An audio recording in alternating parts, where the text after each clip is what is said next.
Novels forever में खुशामदीद। आज की हमारी नावल का नाम है दिल ने तेरी ख्वाहिश की है और इसकी राइटर हैं शहीन सितारा। ठीक है, तो जैसे कि आप लोग जानते हैं मैंने बहुत सारे नावल स्टार्ट कर दिए हैं। माला ऑलरेडी चल रहा है जिसको आई नो मैं एपिसोड अभी स्टार्ट नहीं किया 17, लेकिन मैं 1-2 दिन तक उसकी एपिसोड आप लोगों को दे दूँगी। इसके अलावा मैंने नावल अनकबूत स्टार्ट किया जिसकी 8 एपिसोड मैंने रिकॉर्ड कर दी हैं और वो साथ साथ आप लोगों को मिलता रहेगा डेली बेसिस पर। और बख्त नावल भी मैंने स्टार्ट किया हुआ है, अभी उसकी एपिसोड आज आप लोगों को मिल जाएगी। आज आप लोगों को 2 नॉवेल्स की और एक ये नावल मिलेगा। ठीक है, तो बताने का मकसद ये है कि मैंने कुछ चेंजेस की हैं अपने चैनल पर। आप लोग अगर डिस्क्रिप्शन में इस नावल को जानना चाहते हैं कि ये नावल कैसा है तो आप लोगों को डिस्क्रिप्शन में इस नावल का सारा वो मिल जाएगा। ठीक है, और इसके अलावा अगर आप जो भी नावल पढ़ना चाहते हैं अभी जो आएंगे वो इस महीने की, जो भी इस महीने के नावल होंगे, कुछ नावल ऐसे होते हैं जिनकी एपिसोड होती है तो आप लोग उस महीने को देखेंगे जिस महीने में वो नावल अपलोड हुआ होगा उसकी जाकर प्लेलिस्ट में आप लोग वो नावल ढूंढ सकते हैं। और जो भी आप लोगों को नावल नहीं मिल रहा उसकी प्लेलिस्ट में आप जाकर उसको ले सकते हैं। बहुत सारे नावल्स मैंने स्टार्ट करने हैं और इसके अलावा मैं पूछना चाह रही हूँ कि अगर आप लोग चाहते हैं कि मैं रिव्यू दूँ ड्रामास पर, जो भी ड्रामा आजकल चल रहे हैं, जैसे कि मैं परवरिश देख रही हूँ, मैं ड्रामा देख रही हूँ शेर, और इसके अलावा मैं ड्रामा देख रही हूँ मैं मंटो नहीं हूँ। मैं ये 3 ड्रामास इस वक्त देख रही हूँ। इसके अलावा भी कोई अच्छा ड्रामा है तो आप लोग बता सकते हैं और आप लोग चाहते हैं कि मैं उस पर रिव्यू दूँ तो हम उसकी एक अलग से प्लेलिस्ट बना लेंगे इसी चैनल पर। और 5-10 मिनट का जो भी होगा वो मेरा पॉइंट ऑफ व्यू होगा कि मैं उस ड्रामे को किस वे से देख रही हूँ। अगर आप लोग चाहते हैं तो आप लोग मुझे बता सकते हैं। इसके अलावा यार, क्योंकि मैं अब फ्री हूँ तो मैं इस तरह की डिफरेंट एक्टिविटीज़ करूँगी और मैं आप लोगों के साथ शेयर करूँगी। 6 मंथ तक मैंने टारगेट बनाया कि मैंने इस चैनल पर 50K तक सब्सक्राइबर्स करने हैं। आई डोंट नो मैं कर पाऊँगी नहीं कर पाऊँगी, बट मुझे आप लोगों का साथ चाहिए। सो प्लीज़ मुझे क्या कहते हैं सपोर्ट करें और आप लोग फॉलो कर सकते हैं। मैं साथ साथ इस चैनल पर शॉर्ट्स वगैरह भी अपलोड करूँगी जो कि मैं इंस्टाग्राम पर भी अपलोड करती हूँ और इसके अलावा मैं अपलोड करती हूँ। जो शॉर्ट्स का नया चैनल बनाया था आई थिंक सो कि वो बहुत ज़्यादा डिले हो जाता है, तो मैंने सोचा कि मैं इसी चैनल पर आप लोगों को शॉर्ट्स वगैरह अपलोड करके दे दिया करूँगी और आप लोग अपने रिव्यूज़ भी मुझे दे सकते हो। और उनमें शॉर्ट्स की भी मैं प्लेलिस्ट बना दूँगी। कुछ शॉर्ट्स बहुत लेंथी होते हैं विदिन, क्योंकि उन पर वो रिस्ट्रिक्शंस आ जाती हैं सॉन्ग की वजह से, तो मैं उसको हटा दूँगी। ठीक है, तो आप लोग अपने रिव्यूज़ मुझे बता सकते हैं हर नावल के। और बाकी मैंने जो चेंजेस की हैं, थंबनेल भी मैं चेंज कर रही हूँ, उस पर मैं इंग्लिश में लिखा करूँगी। उर्दू में मुझे पता है कि उर्दू हर एक की ज़बान नहीं है। मेरे बहुत सारे, जब स्टार्टिंग में मैंने स्टार्ट किया था तो मुझे आइडिया नहीं था कि इंडियन मेरी इतने ज़्यादा सब्सक्राइबर्स होंगे, और अभी मेरे इंडियन बहुत ज़्यादा है। मैं निगलेक्ट नहीं कर रही पाकिस्तानियों को या उनको, लेकिन कहने का मकसद ये है कि उनको उर्दू नहीं आती तो उनके लिए मुश्किल होता होगा थंबनेल्स को पढ़ना। तो थंबनेल का स्टाइल भी मैं चेंज कर रही हूँ। उधर मैं जो पाकिस्तानी एक्ट्रेसेस और एक्टर लगाती थी उसको मैं AI से चेंज कर रही हूँ, या डिफरेंट जो अब मुझे ज़्यादा बेटर लगेगा मैं उस वे से करना चाह रही हूँ, निस्बत ये कि मैं पाकिस्तानी एक्ट्रेसेस और ये करूँ, क्योंकि आप लोग उनको इमेजिन करने लग जाते हो। आई नो हम सब करते हैं, तो इस वजह से मैं थोड़ी चेंजेस कर रही हूँ। आई डोंट नो ये ठीक है गलत है, जो भी है आप लोग बस अपना तबसरा दे दीजिएगा ताकि मुझे आइडिया हो कि चीज़ें ठीक जा रही हैं या नहीं जा रही। इसके अलावा और क्या मैंने चेंजेस किए हैं, हाँ इसके अलावा मुझे आप लोगों की एक हेल्प चाहिए। मैं क्लोथिंग से रिलेटेड कुछ करना चाह रही हूँ। 6 मंथ के बाद मेरा प्रॉपर इरादा है कि मैं कपड़ों से रिलेटेड कोई काम करूँ। अगर आप में से कोई पर्सन क्लोथिंग का काम कर रहा है और वो ऑनलाइन काम कर रहा है तो प्लीज़ मुझे कांटेक्ट कीजिएगा। ईमेल भी आप लोग कर सकते हो, इंस्टाग्राम भी मेरा है नॉवेल्स फॉरएवर, टिकटॉक अकाउंट भी है। आप लोग मुझे हर जगह से अप्रोच कर सकते हैं। इधर भी कमेंट मैं देख लेती हूँ, समटाइम्स नहीं देख पाती, और मेरी कोशिश यही होगी कि अब आप लोगों के साथ टच में रहूँ, डिफरेंट नॉवेल्स आप लोगों को प्रोवाइड करूँ। नॉवेल्स टाइमिंग थोड़ी कम होगी, क्वांटिटी ज़्यादा होगी, मतलब अगर टाइमिंग कम है तो मैं 2 एपिसोड्स भी दे सकती हूँ। इट्स टोटली डिपेंड कि अब मैं किस तरह से करूँगी, और एक साथ मैं डिफरेंट नावल स्टार्ट करूँगी क्योंकि सबके जॉनरा डिफरेंट है। हर इंसान एक नावल नहीं देखता, एक नावल नहीं पढ़ता। और जैसे कि अब ज़ाहिर सी बात है, अगर आप लोग चैनल्स की बात करें तो डिफरेंट चैनल्स पर एक साथ एक ड्रामा नहीं, एक ही ड्रामा हर वक्त नहीं चलता रहता, उस पर डिफरेंट एपिसोड्स वाइज काम होता है, ठीक है। तो मैं भी इस तरह से करना चाह रही हूँ ताकि एक साथ में, हाँ अब जाहिर सी बात है, अगर मैं आप लोगों के डिफरेंट नावल स्टार्ट कर रही हूँ तो मैं गैप नहीं आने दूँगी, आई प्रॉमिस यू गाइस। बस आप अभी मुझे थोड़ा वर्किंग है, मैं अभी मैं थोड़ी मैसी चीज़ों में इन्वॉल्व होना, तो मेरे लिए सब कुछ मैनेज करना थोड़ा मुश्किल हो जाता है, लेकिन I am trying my best कि मैं हर एक चीज़ को प्रॉपरली टाइम दे सकूँ। और अनकबूत नावल को मैंने 7th एपिसोड के बाद 8th एपिसोड आप लोगों को मिलेगी बुक्स फॉर एवर पर, ठीक है। तो आप लोग उसकी बाकी एपिसोड 7 से बाकी जो एपिसोड्स है वो आप लोग बुक्स फॉर एवर नावल पर, वो चैनल पर सुनेंगे। और माला नावल तो आप लोगों को पता है, वो मैंने already forever book heaven पर वो किया हुआ स्टार्ट। उसकी अब मैंने 17वीं एपिसोड स्टार्ट करनी है, देन उसको पार्ट्स में कन्वर्ट करना। आई एम सो सॉरी उन लोगों के लिए जो मेरी इस तरह की बातें नहीं सुनना चाहते। यार आप लोगों के पास होता है ऑप्शन, आप लोग फॉरवर्ड कर सकते हैं, लेकिन मैं उन लोगों से बातें करना चाहती हूँ जो मेरी बातें सुनना चाहते हैं। सो स्टार्ट करते हैं इस नावल को बगैर किसी देर के। उसने दीदा नज़रों से अपने अतराफ़ बैठी लड़कियों को देखा था। न जाने वो सब किस मजबूरी के तहत घर की महफूज चार दीवारी को छोड़कर इस दुनिया की भीड़ में अपने वजूद को गुम करने निकली हैं। माँ के आंचल की ठंडी छाँव की बजाय ज़माने की तपती हवाएं झेलने का मकसद क्या है? किसी लड़की का घर की दहलीज से बाहर निकाला हुआ कदम उसे हर दिन एक नई अजियत से दो चार करता है। उन पर पड़ने वाली निगाह हमेशा एक जैसी नहीं होती। बुरी नज़रों से खुद को महफूज रखते हुए उस बेरहम दुनिया में एक लड़की के लिए अपना मकसद हासिल करना बहुत मुश्किल होता है। ख्वाह उसका मकसद कुछ भी हो, वक्त और हालात किसी भी लड़की को कभी भी ऐसी सूरत हाल से दो चार कर सकते हैं। वो भी तो ऐसी ही किसी मजबूरी के तहत अपनी सारी एहतियात एक तरफ रख उस जगह उस मकाम पर बैठी है। अब्बू की अचानक होने वाली कार एक्सीडेंट में मौत के बाद उसके सारे ख़ानदान वालों ने उनसे किनारा कशी इख्तियार कर ली थी। सिर्फ तसल्ली के दो बोल के अलावा वो किसी भी किस्म की कोई मदद करने के रवादार न थे। ननियाल में उसके कोई था नहीं। नाना नानी बरसों पहले फौत हो चुके हैं। उसकी माँ अपने वालिदैन की इकलौती औलाद थी और खुदा की कुदरत के वो भी अपने वालिदैन की इकलौती ही औलाद थी। अब्बू की वफ़ात के बाद तो उसे कितने दिन यही समझ में नहीं आया कि अब उनका इस भरी परी दुनिया में कोई सहारा नहीं रह गया है। ताहम खुदा के फजल से उसके तीन चाचा थे, लेकिन होने के बावजूद नहीं के बराबर। उनमें से कोई भी एक जवान लड़की और उसकी बूढ़ी माँ का बोझ उठाने को तैयार न था। अब तो सिर्फ वो दो ही एक दूसरे का सहारा थी। उन लोगों का ताल्लुक़ बहुत अमीर तबके से नहीं था। मतवस्त तबके के होने के बावजूद उसने कभी परेशानी नहीं देखी। अब्बू की ज़िंदगी में उनकी छोटी सी तनख्वाह में वो आम लफ्ज़ों में ऐश की ज़िंदगी बसर कर रही थी। ना कोई फ़िक्र ना परेशानी। अपने वालिदैन की वो लाडली और नाजो पली बेटी थी। अपने अब्बू से वो अपने 100 नखरे उठवाती थी, लेकिन इस ख्वाब जैसी ज़िंदगी की मुद्दत ज़्यादा नहीं थी। जैसे नींद टूटते ही आप खूबसूरत ख्वाब से हकीकत में आ जाते हैं, उसी तरह अब्बू की वफ़ात ने उसको हसीन ज़िंदगी से खींचकर हकीकी और बहुत मुश्किल ज़िंदगी में ला खड़ा किया था। उसने कभी सोचा भी ना था कि उसे कभी ऐसे हालात का सामना करना पड़ेगा, लेकिन अम्मी का सहारा बनने के लिए उसे मजबूर होकर अपने कदम घर की दहलीज से बाहर निकालने पड़े।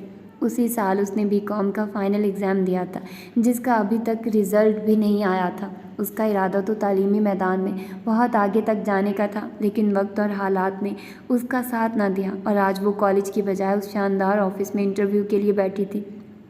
क्योंकि ये उसका पहला इंटरव्यू है और उसकी तालीम भी उस नौकरी के लायक नहीं है, लेकिन फिर भी वो खुदा की ज़ात पर यकीन रखती हुई इंटरव्यू देने आ गई थी। लेकिन यहाँ बैठी फैशनेबल लड़कियों को देखकर उसका सारा एतमाद जाता रहा था और वो काफ़ी हद तक नर्वस हो गई थी।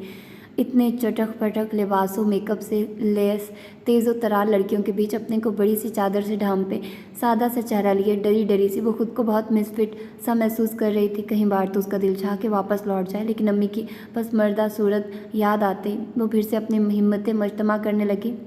मिस तज़ईन वकार, अपना नाम सुनकर वो बुरी तरह से चौंकी थी। ख्यालात में उलझे हुए उसे यह एहसास ही नहीं हुआ कि कितना वक्त गुजर चुका है। उसने घबराकर चारों तरफ नज़रें दौड़ाई। सारी लड़कियां जा चुकी थी। वो अपनी जगह से उठ खड़ी हुई, चादर को अपने गिर्द ठीक से लपेटते हुए, जो पहले ही काफ़ी अच्छी तरह लिपटी हुई थी। फाइल और पर्स संभालती लर्जते कदमों और धड़कते दिल के साथ उसने कैबिन का दरवाज़ा खोला था। न जाने क्यों आज बार बार दिल भर भर आ रहा था। कितनी ही बार वो आंखें रगड़ चुकी थी, लेकिन पलकें थी कि भीगने की कसम खा रख चुकी थी। नज़रें झुकाए झुकाए वो मेज़ तक गई। बैठिए। भारी आवाज़ पर वो जल्दी से पास पड़ी कुर्सी पर बैठ गई और वरना खदशा था कि अभी चकरा कर गिर जाती। फाइल उसने फ़ौरन फाइल टेबल पर रख दी और गोद में पड़े पर्स को मजबूती से थाम कर बैठ गई, जैसे इन हालात में उससे कोई बाहरी मदद मतवक्की हो। सफ़े पलटने की आवाज़ उसकी दिल की धड़कन को और भी बढ़ा रही थी। बिलाशुबा उसके फर्स्ट और सेकंड ईयर के मार्क्स काबिल तारीफ़ थे, लेकिन फाइनल ईयर की मार्कशीट की गैर मौजूदगी एतराज़ का सबब बन सकती थी। गालबन अभी तक आपका रिज़ल्ट आउट नहीं हुआ है? काफ़ी पुरसोच राजा था। जी वो थूक निकल कर बोली, लेकिन पलकें अब भी ना उठाए। वो इतनी बुज़दिल थी नहीं, लेकिन जिन हालात से वो चंद दिनों से गुजर रही थी उसने उसकी सारी खुद एतमादी छीन ली थी। आपको इससे पहले किसी नौकरी का तजुर्बा है? नहीं। शॉर्ट हैंड जानती हैं? नहीं। सीख लूँगी। कंप्यूटर ऑपरेट करना जानती हैं? नहीं, सीख लूँगी। टाइपिंग आती है? सीख लूँगी। What rubbish! वो झुंझलाहट में मेज़ पर हाथ मारकर चीखा। वो पूरी जान से उछल गई। पलकें उठानी चाहिए, लेकिन गज़ आने वाले ढेर सारे आंसुओं ने इजाज़त ना दी। क्या ये कोई टीचिंग सेंटर है जो आप सब कुछ सीख लेंगी? वो धाड़ा। और क्या आपकी आंखों में कोई फॉल्ट है या मुकाबिल की शक्ल बहुत खौफनाक होने का डर है जो आप निगाहें उठाकर बात करने की ज़रूरत नहीं महसूस कर रही हैं? बहुत ही तीखे लहजे में तंज किया गया था। उसने बौखलाकर पलकें उठाई थी। एक पल के लिए तो वो भी साकित रह गया। शफाफ झील में पानी के कतरे सैलाब लाने की कोशिश में थे। पलकें झपक झपक कर उन कतरों को अंदर धकेलने की कोशिश में बेदर्दी से लब काटे। आप क्या सोचकर ये नौकरी करने निकली हैं? आप क्या समझते हैं आपको इतने आला तजुर्बात की बिना पर ये नौकरी आपको दे दी जाएगी? वो संभल कर दोबारा तेज़ लहजे में बोला था। जी मुझे इस नौकरी की ज़रूरत है, वो बामुश्किल बोली। वो दोबारा फाइल के पन्ने पलटने में मशगूल हो चुका था। आंख से दो मोती टपक कर पर्स पर फैल गए। तेज़ी से चादर को चेहरे पर खींचा, लेकिन उसकी निगाहें ये मंजर देख चुकी थी। क्या गारंटी है कि आप ये पोस्ट संभाल सकेंगी? ना आपके पास तजुर्बा है, न मौजूद तालीम। निगाहें उसके चेहरे पर जमी थी, जो आंसू रोकने की कोशिश में लब कुचल रही थी। मुझे अपनी ज़ात पर यकीन है और मेहनत और लगन से बहुत कुछ किया जा सकता है। इस दुनिया में हर किसी के पास तजुर्बा नहीं होता। कहीं ना कहीं किस्मत आजमाने के बाद ही वो तजुर्बाकार कहलाता है। अब की बार वो अपने लहजे में एतमाद लाने की कोशिश करती हुई बोली थी, लेकिन पलकें अब भी भीगी हुई थी। ओके, आप जा सकती हैं। उसकी फ़ाइल वापस करते हुए बोला तो एकदम ही ढेरों मायूसी उसके अंदर सरायत कर गई। घर आकर जैसे तैसे अम्मी को मुतमईन कर दिया, लेकिन खुद मुतमईन ना हो सकी। फिर वो कहीं दिन अपने अंदर कोई दूसरा इंटरव्यू देने की हिम्मत नहीं जटा पाई। पहला तजुर्बा ही इतना तल्ख था कि अब आगे के लिए उसे बहुत हौसला दरकार था। अभी तो अब्बू के वो पैसे काम आ रहे थे जो अब्बू ने उसकी शादी के लिए जोड़ जोड़ कर रखे थे। न जाने अब आगे क्या होगा। वो सोचती और खुदा से अपने लिए हिम्मत व हौसला मांगती रही कि इम्तिहान की इस घड़ी को वो बाहिम्मत तौर से गुजार दे। तकरीबन 10 दिन बाद उसे बजरिया डाक अपॉइंटमेंट लेटर मौसूल हुआ, जिसे देखकर वह हैरतज़दा रह गई। उसके तो गुमान में ही ना था कि उसे वहाँ नौकरी मिल भी सकती है। उसका फ़र्स्ट इम्प्रेशन जितना ख़राब पड़ा था, उससे तो उसने सोचा था कि कभी ज़िंदगी में भी वो शख्स उसे नौकरी देने की गलती नहीं करेगा। दूसरे दिन वो ऑफिस पहुंची तो जहन में काफ़ी सवाल थे। चपरासी ने उसे सीधा उसी कैबिन तक पहुंचा दिया। नॉक करके वो अंदर दाखिल हुई। मेज़ के पीछे वही शख्स बैठा किसी फाइल के मुतालिए में गर्क था। उसे बैठने का इशारा करके वो दोबारा अपने काम में मशगूल हो गया। उसे अपनी जानिब से लापरवाह देखकर तज़य्युन ने आज उसका तफसीली जायज़ा लिया। काफ़ी स्मार्ट सा बंदा था। पर्सनैलिटी भी शानदार थी। चेहरे की संजीदगी उसे एक बावकार रूप बख्श रही थी। कपड़ों से भी नफासत टपक रही थी। उसने ताहिराना नज़रों से कैबिन का जायज़ा लिया। कैबिन की सजावट उसके आला ज़ौक़ का नमूना पेश कर रही थी। वो अभी चारों तरफ देखने में ही मशगूल थी कि उसके खनख्वारने की आवाज़ पर चौंकी। वो उसी की जानिब देख रहा था। उसे अपनी जानिब देखता पाकर उसने नज़रें झुका ली। न जाने क्यों उससे नज़र मिलाकर बात करने की उसकी हिम्मत नहीं हुई। तज़य्युन के मतवज्जे होते ही वो काम के मुतालिक बात करने लगा। उसका नाम ज़हाब अजलाल था और वो इस कंपनी का मालिक था। तज़य्युन का तकर्रुर उसके बीए की हैसियत से हुआ था, लेकिन चूँकि अभी तज़य्युन को कंप्यूटर वगैरह का कोई इल्म नहीं था, इसलिए उसे कुछ दिन स्टाफ के एक मेंबर के ज़ेरे निगरानी सब काम करना था और साथ ही कंप्यूटर वगैरह के बारे में तफसीलात जाननी होगी। इसके बाद उसका असल काम शुरू होगा। वो खामोशी से उसकी सारी बातें ज़हन नशीन करती जा रही थी। आखिर में उसने कहा था, मैंने आपके काम करने की लगन और हौसले को देखकर आपका इंतखाब किया। मुझे उम्मीद है आप पूरी मेहनत और ईमानदारी से अपना काम अंजाम देंगी। सर आपको शिकायत का मौका नहीं मिलेगा। खुशी से उसकी रंगत तमतमा रही थी। फिर चपरासी उसे मिसेस जोनिया के पास छोड़ गया। ये उम्र में उससे बड़ी थी, लेकिन उनका अंदाज़ बहुत दोस्ताना था। तज़ई ने 1 महीने में पूरी मेहनत और लगन से सारे काम सीख लिए और अब अपनी जिम्मेदारी को बहुत दयानतदारी से निभा रही थी। लेकिन फिर भी कभी कभार अगर छोटी सी गलती भी उससे हो जाती तो ज़हाब अजलाल से सख्त सुनना पड़ जाता था और तब कई आंसू चुपके से उसकी पलकों से गिरकर उसकी आगोश में जज्ब हो जाते थे। ये शख्स तो न जाने किस मिट्टी का बना था। तारीफ़ करना तो जानता नहीं था, बस गलतियां पकड़ने की फ़राक में रहता था। स्टाफ की बाकी लड़कियां तो अक्सर उसकी बहादुरी की तारीफ़ करती थी, क्योंकि ऐसे सख्त मिजाज और खुश्क इंसान की पीए बनना कोई आसान काम नहीं था। कभी कभी तो उसका भी जी चाहता कि वो ये नौकरी छोड़ छाड़ कर भाग जाए। रोज़ रोज़ की डांट और कड़वी कसीली बातें कोई कैसे बर्दाश्त कर सकता है, लेकिन उसकी मजबूरी उसके पाँव की जंजीर बन जाती। और आजकल तो वैसे भी अम्मी की तबीयत ज़्यादा ख़राब रहने लगी थी। अक्सर व बेशतर उनके पेट में दर्द रहने लगा था। वो काफ़ी दिनों से उन्हें किसी अच्छे डॉक्टर को दिखाने का सोच रही थी। उस दिन भी वो अपने कैबिन में बैठी काम करती हुई अम्मी के मुतालिक ही सोच रही थी। उसका कैबिन ज़हाब के कैबिन के बिल्कुल साथ था। वो अपनी सोचों में इस कदर मुनहमिक थी कि उसे ज़हाब के कैबिन में आने की बिल्कुल भी खबर ना हुई। मिस्टर ज़हीन, ये फ़ाइल मुझे शाम तक कंप्लीट करके दें। टेबल पर फाइल रखते हुए उसे मुखातिब किया और वो जो नज़रें फाइल पर गाढ़े कलम चलाने में मशगूल थी, अचानक उसकी आवाज़ सुनकर बुरी तरह से उछल पड़ी। हाय अल्लाह! सीने पर हाथ रखते हुए खासी बुलंद चीख लबों से बरामद हुई थी। क्या हुआ? वो बेहद हैरत से उसे देख रहा था। कुछ नहीं, अपनी बेवकूफ़ी पर बुरी तरह शर्मिंदा हुई थी। फिर आप चीखी क्यों? वो अभी हैरान था। वो आपकी आवाज़ सुनकर डर गई थी। खफत के मारे उससे नज़रें नहीं उठाई जा रही थी। क्या? उसकी तहीर ज़दा आवाज़ उभरी तो उसने बुखलाकर उसे देखा था। इट्स ओके, ये फ़ाइल मुझे शाम तक चाहिए, वो कहकर फ़ौरन कैबिन से बाहर चला गया। उधर वो अपनी बेवकूफ़ी याद करके जी भरकर शर्मिंदा हुई थी। एक पल के लिए उसे शुबा सा हुआ था कि वो मुस्कुराया था। अगर उस शख्स के चेहरे पर हर वक्त करख्तगी की बजाय लबों पर प्यारी सी मुस्कुराहट होती तो वो कितना शानदार लगता, लेकिन मुस्कुराहट से तो उन मोहतरम को अज़ली बैर है। वो बिला इरादा कितनी ही देर उसके मतलब सोचती गई और तसव्वुर में उसको मुस्कुराता हुआ देखने की कोशिश की, लेकिन नाकाम होकर सर झटकती हुई अपने काम में मशगूल हो गई। वो तेज़ कदमों से ज़हनों की जानिब बढ़ रही थी। ऑफिस ख़त्म हुए 15 मिनट हो चुका था। उसके सारे कोलीग्स आ चुके थे। उसे फ़ाइल मुकम्मल करने में खासा वक्त लग गया था। अम्मी की तबीयत का सोचकर वो खासी अजलत में थी। इसी बेध्यानी में पहले जीने पर पड़ने वाला उसका कदम घर मतवाज़न होने के साथ ही मुड़ा था और वो एक झटके से अपने पीछे किसी से बुरी तरह टकराए। लेकिन इससे पहले कि वो पूरे जीने से नीचे जाकर अपनी हड्डियों की मजबूती जाँचती, किसी ने मजबूती से उसके दोनों बाजू थाम लिए। खौफ से उसकी आंखें फैल गई थी। उसने पलटकर अपने मसीहा को देखा तो बौखला गई। ज़हाब तेज़ नज़रों से उसे घूर रहा था। दिमाग कहाँ रहता है आपका? देख कर नहीं चल सकती? तुरस्त लहजे में तनबीह की। बेइज्जती के एहसास से उसका चेहरा सुर्ख पड़ गया। रेलिंग का सहारा लेकर झुककर पैर देखा। पैर में ठेस सी उभर आई थी। सैंडल का स्ट्रिप भी टूट गया था। उसकी आंखों में तेज़ी से पानी जमा होने लगा। जाने उसके करक लहजे का असर था कि पैर की तकलीफ पर आंखें भीगी थी। अपने आंसू छुपाने की खातिर उसने फ़ौरन उसकी जानिब से रुख मोड़ लिया।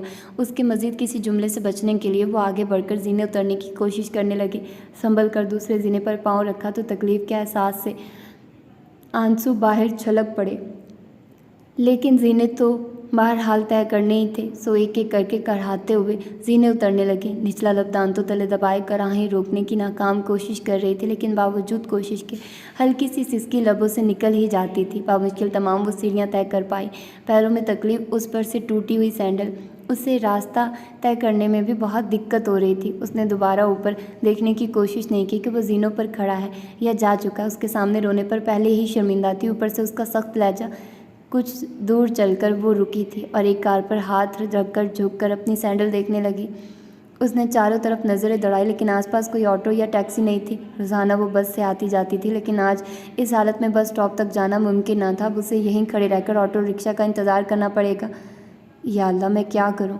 न जाने कितनी देर मुझे इस तरह खड़ी रहना पड़े। बेबसी के एहसास से उसकी आंखें डबडबा गई। तभी कार का दरवाज़ा खुलने की आवाज़ पर उसने चौंक कर अपना हाथ कार पर से हटा लिया।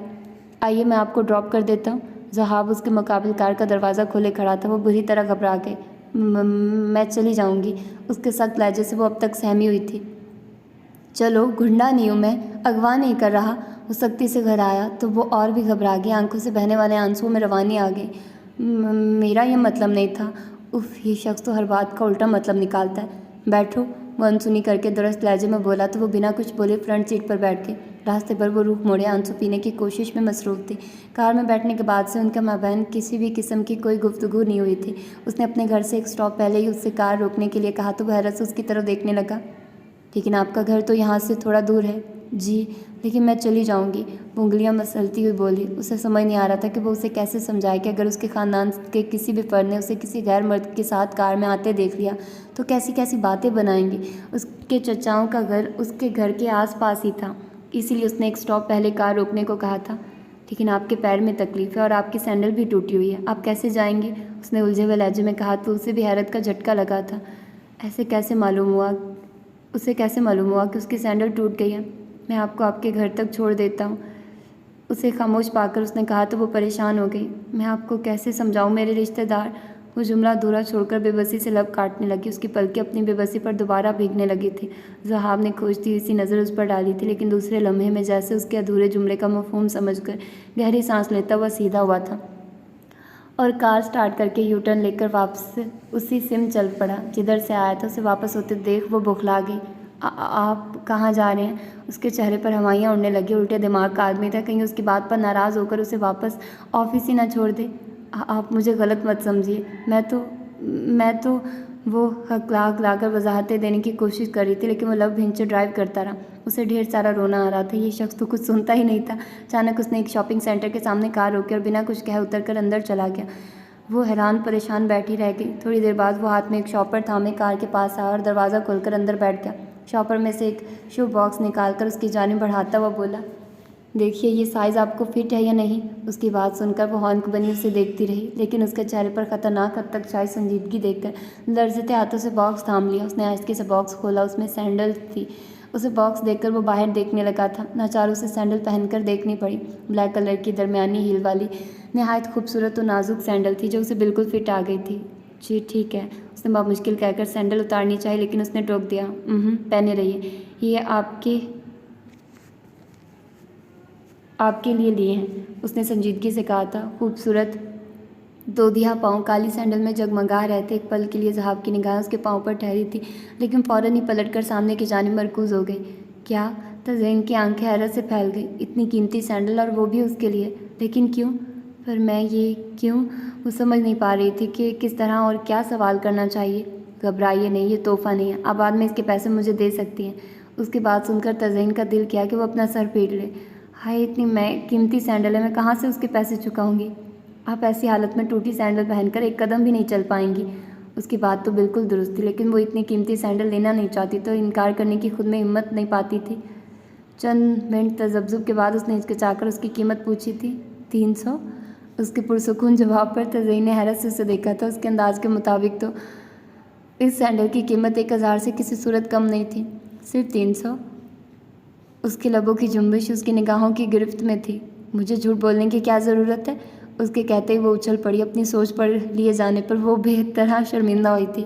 मैंने ये तो नहीं कहा। वो हकलाई, हर बात कहीं नहीं जाती। उसके लहजे में जाने क्या था कि तज़ीन की गर्दन एहसास निदामत से झुक गई। उसने झुककर दूसरी सैंडल भी पहन ली तो ज़हाब ने कार स्टार्ट करके उसके घर जाने वाले रास्ते पर डाल दी। उसकी बताई जगह पर कार रुकने के बाद उसने हैंडल की जानिब हाथ बढ़ाया था, लेकिन तभी ज़हाब के मुखातिब करने पर उसकी जानिब पलटी। वो उसकी जानिब कुछ टैबलेट्स बढ़ाता हुआ बोला था, ये पेन किलर खा लें, दर्द में आराम आ जाएगा। तज़ीन ने बहुत ही हैरत भरी अजीब नज़रों से उसे देखा था। इतनी बेअतबारी अच्छी नहीं होती, उसने कुछ ऐसे लहजे में कहा था कि वो अपने बेसाख्ता रद्द-ए-अमल पर खफ़त से निचला लब दांतों तले दबा कर रह गई। सॉरी, आहिस्तगी से कहकर नज़रें झुकाए टैबलेट थामती वो कार से उतर गई। उसके उतरते ही वो जन से कार ले उड़ा। अपने कैबिन में वो परेशान बैठी थी, जाने कल से उसका पर्स कहाँ गुम हो गया था। उसी वक्त ज़हाब ने इंटरकॉम पर उसे अपने कैबिन में आने का हुक्म दिया। वो बुझे दिल से उसके कैबिन की जानिब चल पड़ी। काम समझने के बाद चंद फाइलें थामे जब वो कुर्सी से उठने लगी तो वो अचानक बोला, जैसे अभी कुछ याद आया हो। ओह हाँ मिस तज़ीन, आपका पर्स कल मेरी कार में रह गया था। दराज में से पर्स निकालकर उसकी जानिब बढ़ाता हुआ वो बोला तो वो बेख्तियारी पर्स थाम गई। हाय अल्लाह, न जाने मेरा दिमाग कहाँ रहता है। मैं इसे वहाँ भूल आई थी और रात भर इसी फिक्र में मुझे नींद नहीं आई। माथे पर दाहिना हाथ मारते हुए खासी बेसाख्तगी से बोली थी। पर्स मिल जाने की खुशी में उसे होश ही नहीं था। उसके बाद पर साहब ने चौंक कर उसे देखा था। सते हुए चेहरे पर अब खुशी की लाली बिखरी हुई थी। दिमाग तो आप अपना घर छोड़कर आती हैं और बाकी का ध्यान दूसरों से बातें करने में लगा रहता है। तीखी नज़रों से उसकी जानिब देखते हुए अचानक ही तंजिया लहजे में बोला था। उसके अंदाज पर वो बुरी तरह हैरान हुई थी। खफत के मारे चेहरा तप उठा। आंखों में आज सुबह का मंजर घूम गया जब वो किसी काम से मिसिस ज़ुबीना के पास गई थी, जो तलहा से बातें कर रही थी। तलहा, जो उनका कुलीग था, एक बेहद जिंदा दिल इंसान था। ऑफिस में हर किसी से उसकी अच्छी खासी दोस्ती थी, लेकिन तज़ीन अपनी रिजर्व रहने की आदत की वजह से उससे भी फ्री नहीं हुई थी। अभी तक ज़हाब ऑफिस नहीं आया था, जिस वजह से तलहा को अपनी सीट छोड़कर टहलने का मौका मिल गया था।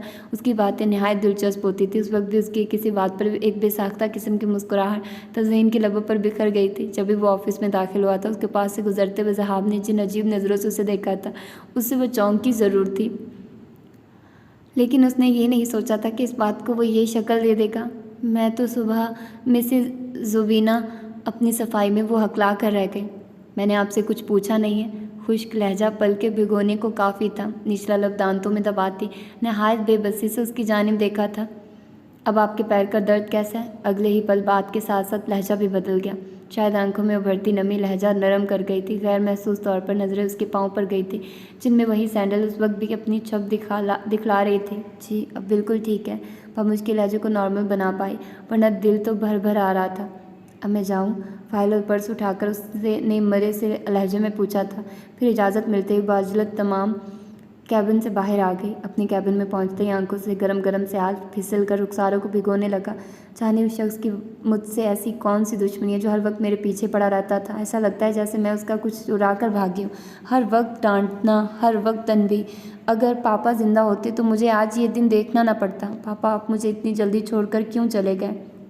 या अल्लाह, अब मैं क्या करूं? अपनी कुर्सी पर बैठी वो बहुत देर तक अपनी किस्मत पर आंसू बहाती रही थी। उसे महसूस हो रहा था जैसे वो इस दुनिया में बिल्कुल तन्हा हो, बेसहारा रह गई हो।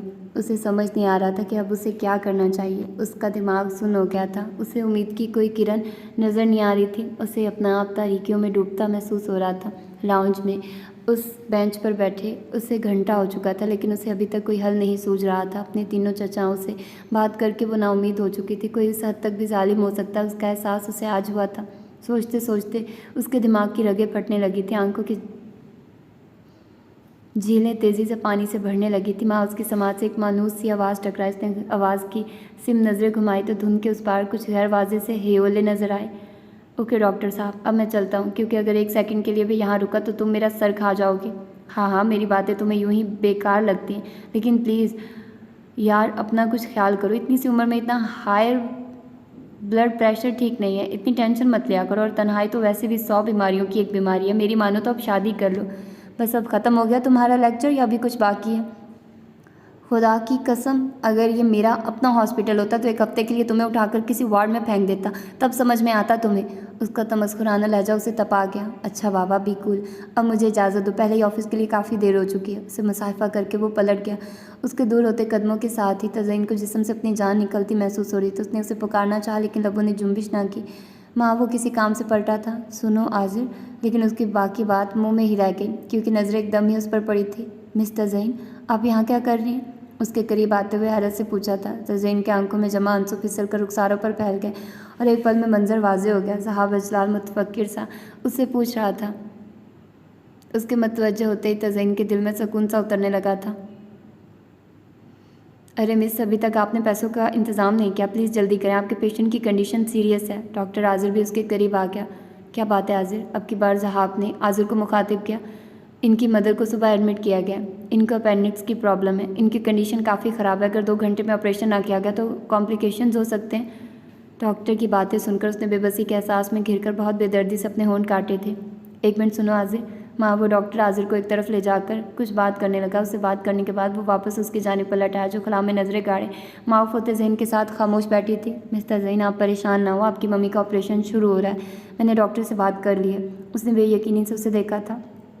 बिलीव मी, आपकी मम्मा को कुछ नहीं होगा। जब तक आपकी मम्मा का ऑपरेशन नहीं हो जाता मैं यहीं पर हूँ। उसके मुकाबिल खड़ा वो उसे यकीन दिला रहा था। तशक्कुर और एहसान के जज्बात से मगलूब होकर उसने कुछ कहना चाहा, लेकिन आंसू ने कुछ कहने ना दिया। वो दोनों हाथों में चेहरा छुपाकर बेतहाशा रो दी। जब अपनों ने उसे सहारा ना दिया तब बगैर उसका सहारा बना था। उसकी मौजूदगी उसे एक तकवीत का एहसास दे रही थी। उसे ऐसा महसूस हो रहा था जैसे तपती धूप में अचानक एक घना साया मुयस्सर आ गया। उसके रोने से वो उलझ गया। देखिए, रोइए नहीं, मैंने कहा ना आपकी मम्मा को कुछ नहीं होगा।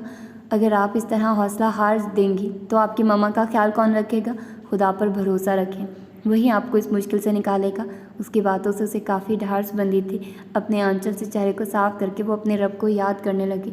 न जाने कितनी देर ऑपरेशन चला, उसे कुछ होश नहीं। उसे तो तब होश आया जब डॉक्टर आजिर ने आकर ऑपरेशन कामयाब होने की खबर दी थी। वो सुनकर फ़ौरन हाथ उठाकर अपने रब का शुक्र अदा करने लगी कि रब ने उसकी दुआ सुन ली थी और उसे इस मुश्किल घड़ी से निकाल दिया। जबकि वो आगे बढ़कर डॉक्टर आजिर से बात करने लगा। सारी बात करने के बाद डॉक्टर आजिर ने चुपके से उससे पूछा था, एक बात बताना यार, ये लड़की आखिर है कौन? मेरी एम्प्लॉय है, ऑफिस में काम करती है। उसने सादगी से जवाब दिया था, सिर्फ एम्प्लॉय है पर इतनी मेहरबानी, वैसे भी काफ़ी खूबसूरत है। कहीं इश्क विश्क का तो उसके लहजे में शुबा था। शट अप आजिर, तुम्हारे ज़हन में तो हर वक्त खन्नास भरा रहता है। ऐसी कोई बात नहीं है, मैं तो सिर्फ इंसानियत के नाते उसकी मदद कर रहा हूँ। वो बिगड़ कर बोला, अरे यार तू तो जाहिद खुश्क इंसान है। अगर तेरी भाभी ना हुई तो मैं तो 100 जान से इस पर आशिक हो चुका होता। वो फिर भी बाज ना आया, ठंडी सांस भरकर बोला था, लेकिन जहाब के घूरने पर हंस पड़ा। मैं तो मजाक कर रहा था, तुम्हारी एम्प्लॉय तुम्हें को मुबारक। और हाथ हिलाता आगे बढ़ गया। मुबारक हो मिस्टर ज़ैन, आपकी मम्मा बिल्कुल ठीक है। आजिर के जाने के बाद वो उसके पास आया था। अभी दवाइयों के ज़ेर असर है, थोड़ी देर बाद उन्हें रूम में शिफ्ट कर दिया जाएगा। आइए मेरे साथ, मैं आपको रूम दिखा दूँ। उसने कहा तो वो बिना कुछ बोले उसके पीछे कदम बढ़ा गई। उसकी मौजूदगी में वो हर किस्म की फ़िक्र से आज़ाद हो गई थी। उसे वो एक मजबूत साहिबान लग रहा था। उसके एहसान में वो पूरी डूबी हुई थी। रूम में पहुँच भी वो गोमगो की कैफियत में थी। उसका शुक्रिया अदा करने के लिए उसे अल्फाज नहीं मिल रहे थे। आप जाइए वॉशरूम में, पहले मुँह हाथ धोकर फ्रेश हो जाइए। जी वो मैं, उसने कुछ कहने की कोशिश की, लेकिन उससे पहले वो बोल पड़ा, आप ऑफिस की फ़िक्र ना करें, वहाँ का काम मैं देख लूँगा, बल्कि आप 1 माह की छुट्टी कर लें। उसके रसान से कहने पर वो दोबारा बोली थी, नहीं वो मेरा मतलब। उसे समझ नहीं आ रहा था कि उसका शुक्रिया कैसे अदा करे। लफ्ज़ शुक्रिया उसके एहसान के आगे बहुत छोटा था। डॉक्टर से भी मैंने बात कर ली है, अब सब ठीक है, आपको परेशान होने की कोई ज़रूरत नहीं। जी वो मैं, आपका शुक्रिया। वो फ़कत इतना ही कह पाई, उंगलियां मरोड़ती हुई, पलके झुकाए अटक अटक कर बोलती। वो बहुत मासूम लगी थी। इसमें शुक्रिया की कोई बात नहीं है, आप मेरी एम्प्लॉय हैं और आपकी मदद करना मेरा फ़र्ज़ बनता है। Don't be formal. उसके रसान से कहने पर तज़ई ने एक पल के लिए नज़रें उठाई थी, लेकिन उसे अपनी जाने मतवज्जे पाकर तेज़ी से वॉशरूम की जाने बढ़ गई। मुझे उसे बहुत ही सख्त और बुरा लगा करता था। अचानक ही बहुत मुक़द्दस और बुलंद मकाम पर नज़र आने लगा था। अच्छे लोगों से ये दुनिया खाली नहीं हुई है, उसका एहसास उसे आज हुआ था जब अपनों ने निगाहें फेर ली थी। उस वक्त उसने साथ दिया था। वो मुँह धोती हुई मुसलसल उसी के बारे में सोच रही थी। जब वो बाहर आई तो वो वहाँ मौजूद न था। उसकी गैर मौजूदगी तज़ईन को हरासा कर गई। उसने बालकनी में भी देखा, लेकिन वो नहीं था। वो परेशान सी कमरे के वस्त में खड़ी थी। जब वो दरवाजे से अंदर दाखिल हुआ, खैर महसूस तौर पर तज़ईन के कदम उसकी जाने बढ़े थे। आप कहाँ गए थे? लहजे में एक अनोखा इस्तेहकाक हो बेख्तियारी थी। पल की पल में उसका चेहरा जगमगाया और आंखों में तहीर सिमट आया। तज़ईन को भी अपनी बेसाख्तगी का एहसास शर्मिंदा कर गया। निचला लब दांतों तले दबाए वो अपनी जगह जम सी गई। ये ख्याल खौफजदा कर गया, मुबादा वो कोई ऐसी बात ना कह दे कि अपनी बेवकूफ़ी उसे नादिम कर दे। लेकिन उसकी तवक्को के बरखिलाफ़ वो उसकी जानिब एक शॉपर बढ़ाता हुआ नॉर्मल लहजे में बोला, ये लीजिए। उसके नॉर्मल अंदाज से तज़ईन की जान में जान आई, लेकिन शॉपर थामती हुई सवालिया नज़रें उसकी जानिब उठी थी। आप कुछ खा लें, तब तक मैं ऑफ़िस कॉल करके आता हूँ। उसकी निगाहों का मफ़हूम समझकर वो जेब से मोबाइल निकालकर बाहर की जानिब कदम बढ़ाता हुआ बोला था। उसके जाने के बाद तज़ईन ने थैले का जायज़ा लिया। उसमें कुछ सैंडविचेस, फल और कोक के कैन थे। उसने सारा सामान साइड टेबल पर रखकर एक सैंडविच और कोक निकाल लिया और आहिस्ता आहिस्ता खाने लगी। बिलाशुबा उसे ज़ोर की भूख लगी हुई थी। सुबह से उसने एक दाना भी मुँह में नहीं डाला था, लेकिन वो उसे एक बार फिर हैरत में डाल गया था। उसे कैसे मालूम हुआ कि इस वक्त उसे खाने की बहुत ज़ोर से तलब महसूस हो रही थी, और शायद इसीलिए वो बाहर चला गया ताकि वो बिना किसी तकल्लुफ़ के खा सके। उसके सामने यकीनन उसने से कुछ खाया ना जाता। खाने से फारिग होकर वो बालकनी के दरवाजे से टिककर खड़ी सोच में डूब गई। न जाने उसकी ज़िंदगी में अब आगे क्या क्या देखना पड़ेगा। दफ़तर नर्स की आवाज़ पर वो चौंकी। मैडम, आपके हस्बैंड कहाँ हैं? उन्हें डॉक्टर आजिर बुला रहे हैं। नर्स की बात पर तज़ईन ने गड़बड़ाकर उसकी जानिब देखना चाहा, लेकिन नज़रें उसकी रोशन निगाहों से टकरा गई जो दरवाजे से अंदर आ रहा था। यकायक उनकी रोशनियों में इजाफा हुआ था। नर्स के तखातुब और जहाब की मौजूदगी पर वो बुरी तरह सटपटाई थी। यकीनन उसने नर्स की बात सुन ली होगी, ये ख्याल उसे सुर्ख कर गया। लेकिन उसके कोई जवाब देने से पहले वो नर्स से बोला था, आप चलें। कहाँ है डॉक्टर आजिर? अपने कैबिन में। नर्स ने कहा तो वो अम्मी उसी पीछे कमरे से निकल गया। उसके जाने के बाद वो सीने पर हाथ रखकर धड़कनों को नॉर्मल करने की कोशिश करने लगी, जो मामूल से ज़्यादा हो गई थी। कमबख्त, ये नर्स भी जो मुंह में आया वो बकने लगती है। न जाने वो क्या सोचती होंगी। इडियट, बेवकूफ़। वो दिल में उस नर्स को बुरा भला कह रही थी, फिर उसकी ज़हनी रो अपनी अम्मी की जानिब मुड़ गई। पता नहीं उन्हें होश कब आएगा। खुदा करे वो जल्दी से जल्द सेहतयाब हो जाए। वो खुदा से दुआ करने लगी कि बस वहीं दोनों माँ बेटी एक दूसरे का सहारा थी, लेकिन नहीं, शायद खुदा ने किसी और को भी उन दोनों की मदद के लिए भेज दिया था। उसके तमाम ख्यालात घूम फिर कर उसी पर ख़त्म हो रहे थे। थोड़ी देर बाद वो वापस आया था और उसे तमाम तफसीलात बताने के बाद बोला, अब मैं चलता हूँ मिस तज़ईन। अगर आपको किसी भी किस्म की परेशानी या ज़रूरत हो, बिला तकल्लुफ़ आप मुझे कॉल कर सकती हैं। ओके, खुदा हाफिज़। लेकिन वो जाते जाते जाने किस ख्याल के तहत पलट आया। आपको मेरा नंबर तो मालूम है ना? उसे खोजती हुई नज़रों से देखते हुए उसने पूछा, तो वो जो उसका नंबर पास में ना होने की वजह से सर झुकाए हाथ मसल रही थी। नादिम सी हौले से नफ़ी में सर हिला गई। जिसके ऑफिस में वो पर्सनल असिस्टेंट की फ़राइज़ अदा करी थी, उसे उसका ही फ़ोन नंबर नहीं मालूम था। खैर, आप मेरा कार्ड रख लें, बवक्ते ज़रूरत काम आएगा। गहरी सांस लेकर उसके आगे कार्ड बढ़ाया, जो उसने फ़ौरन थाम लिया। उसके जाने के बाद तज़ईन ने खुदा का शुक्र अदा किया कि जान बच गई, वरना आम हालात में सख्त सुस्त सुनना पड़ता। उसने संभाल कर वो कार्ड अपने पर्स में रख लिया। थोड़ी देर बाद उसकी अम्मी को कमरे में शिफ्ट कर दिया गया। उनके होश आने पर उसने इत्मीनान का सांस लिया। दूसरे दिन वो काफ़ी देर उसका इंतज़ार करती रही। हालांकि उसने आने के लिए नहीं कहा था, लेकिन फिर भी उसे उसके आमद का इंतज़ार था। अम्मी भी उसे मिलकर उसका शुक्रिया अदा करना चाहती थी। उसने उन्हें भी साहब के एहसान के बारे में सब कुछ बता दिया था। दोपहर तक इंतज़ार करने के बाद वो नाउम्मीद होकर घर जाने के लिए निकल पड़ी।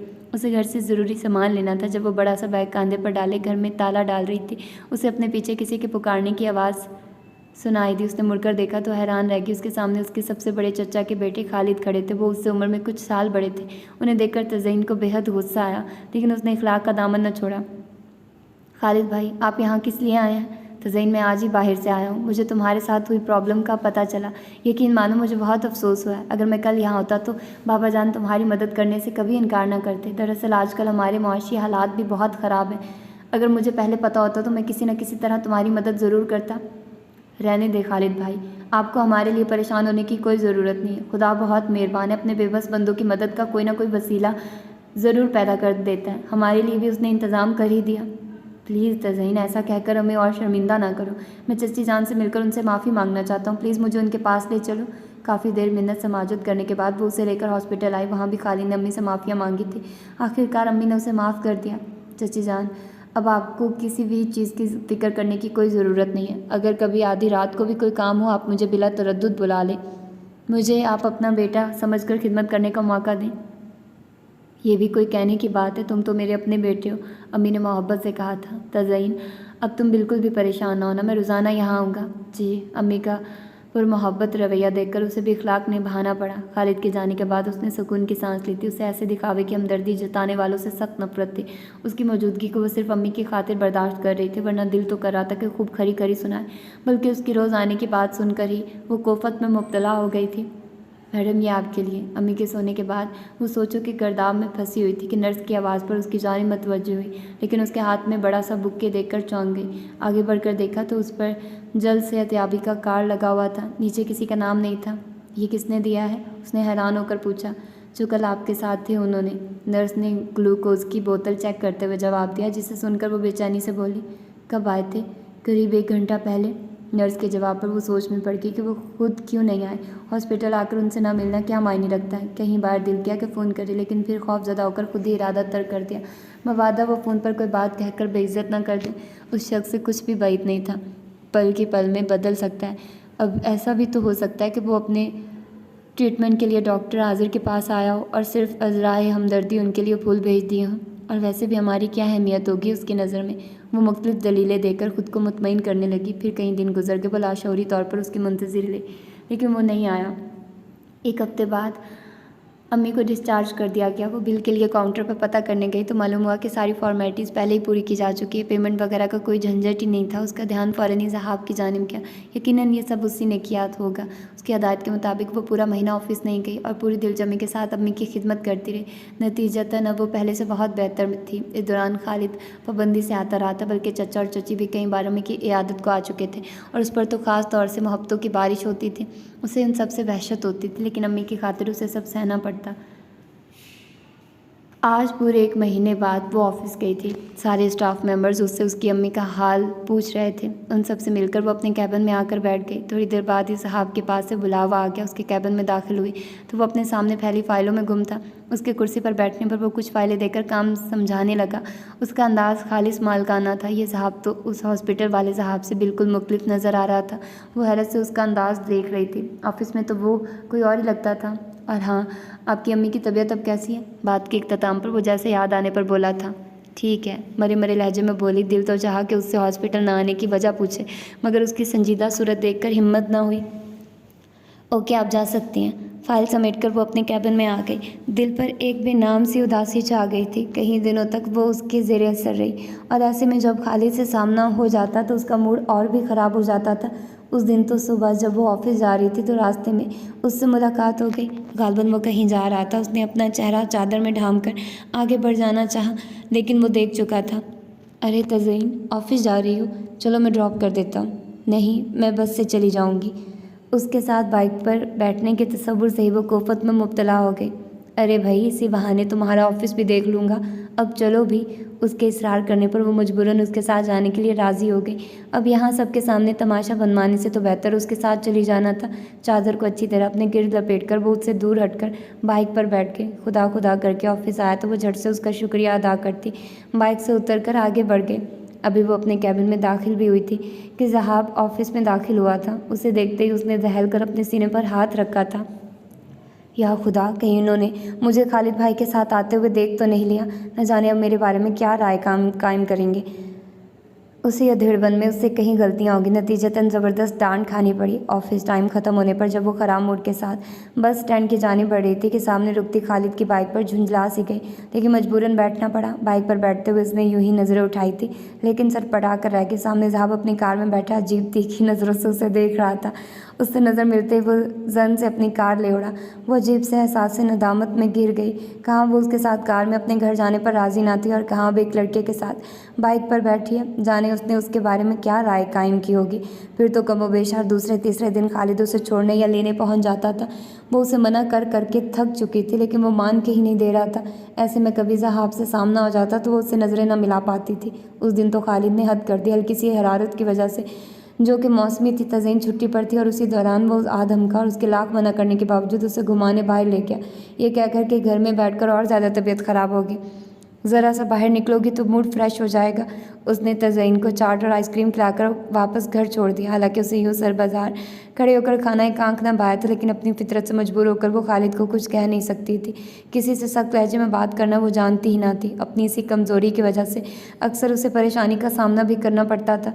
दूसरे दिन तबीयत में कसलबंदी के बावजूद वो खालिद के डर से कि कहीं वो आज भी ना आदम के ऑफिस चली गई। अभी वो अपने कैबिन तक भी नहीं पहुंची थी कि रास्ते में तलहा उसे रोककर अपनी शादी का कार्ड देते हुए शादी में आने की दावत देने लगा। उसने कार्ड तो ले लिया, लेकिन शादी में आने से माजरत कर ली। उसके इसरार करने पर उसने अपनी अम्मी की ख़राब तबीयत का हवाला देकर अपनी मजबूरी बताई तो उसने भी मज़ीद इसरार ना किया। अभी वो तलहा से बात कर ही रही थी कि ज़हाब की आवाज़ पर चौंक कर पलटी। मिस तज़ईन, आप फ़ौरन मेरे कैबिन में आइए। अपनी बात कहकर वो आगे बढ़ चुका था। वो तलहा से माजरत करती तेज़ी से उसके कैबिन की जानिब बढ़ी। दरवाज़ा नॉक करके जब वो अंदर दाखिल हुई तो वो अपनी कुर्सी पर बैठा किसी फाइल की वर्करदानी कर रहा था। उसके चेहरे पर छाई खतरनाक किस्म की संजीदगी देखकर उसका दिल धड़क उठा। इलाही खैर, लगता है साहिब बहादुर का दिमाग आज गर्म है। दिल ही दिल में दुआएं खैर करती वो आगे बढ़ी। Yes sir. उसके पुकारने पर उसने अपने सामने पड़ी चंद फाइलें उसके सामने पढ़ ली। ये सारी फाइलें मुझे आज शाम तक कंप्लीट चाहिए। तज़ईन ने आंखें फाड़कर इतनी फाइलों को देखा, फिर गहरी सांस लेकर उन्हें उठाने लगी कि उसकी करख्त आवाज़ दोबारा समाज से टकराई। मोहतरमा तज़ईन, ऑफिस काम करने की जगह है, गप्पे हाँकने की नहीं। आपने यहाँ मुलाजमत काम करने के लिए की है, गप लड़ाने के लिए नहीं। आइंदा ख्याल रहे। वो कहकर फाइल पर झुक चुका था, जिसका मतलब था उससे यहाँ मज़ीद रुकने की कोई ज़रूरत नहीं थी। उसके जुमले पर तज़ईन के ज़हन में तज़लील और गुस्से का एक साथ एहसास जागा था। उनके ऑफिस में काम करने का मतलब है कि अब सबसे बात करने पर भी पाबंदी लगेगी। किसी की बात का जवाब देना भी उस शख्स की नज़रों में जुर्म है। उसकी तजलील का कोई भी मौका ये शख्स अपने हाथ से जाने नहीं देता। अपने कैबिन में आने के बाद भी उसका जहन बराबर खौल रहा था। इतने दिनों से तज़यीन के दिल में उसका जो मकाम बना हुआ था एक पल में गुस्से की नज़र हो गया। न जाने खुद को क्या समझते। ऑफिस में आते ही दिमाग 7वें आसमान पर पहुंच जाता है। अपने सिवा सब नकारा ना अहल दिखाई देते हैं। अब मुझे मुलाजमत का मतलब भी यही बताएंगे। मैंने भी कोई आराम करने के लिए मुलाजमत नहीं की है। काम ही तो करती हूँ दिन भर, फजूल में गपबाजी नहीं करती हूँ। इतना दिल लगाकर काम करने का ये सिला है। दिल तो कर रहा है उसी वक्त ये मुलाजमत छोड़कर चली जाऊँ। एक तो बुखार की वजह से ज़हन पर भारीपन, दूसरे गुस्सा, सर दर्द से फटा जा रहा था। गुस्से में बिना लंच किए वो इसी हालत में काम करती गई। इसके बावजूद काम पूरा नहीं हुआ। जिस पर साहब का रद्द-ए-अमल तवक्को के ऐन मुताबिक था, उसके सर पर खड़ा वो बुरी तरह से उस पर बरस रहा था। सारी फाइलें उसके कैबिन में भेजकर वो आखिरी 2 फाइलें मुकम्मल कर रही थी जब इंटरकॉम पर उसका बुलावा आया था और अब उसके कैबिन में खड़ी वो उसके अताब का निशाना बनी हुई थी। कोई काम आप ढंग से कर सकती हैं या नहीं? ज़रा फाइलें खोल कर देखिए, एक वर्क भी बगैर गलती के नहीं है। आखिर आपका जहन रहता कहाँ है?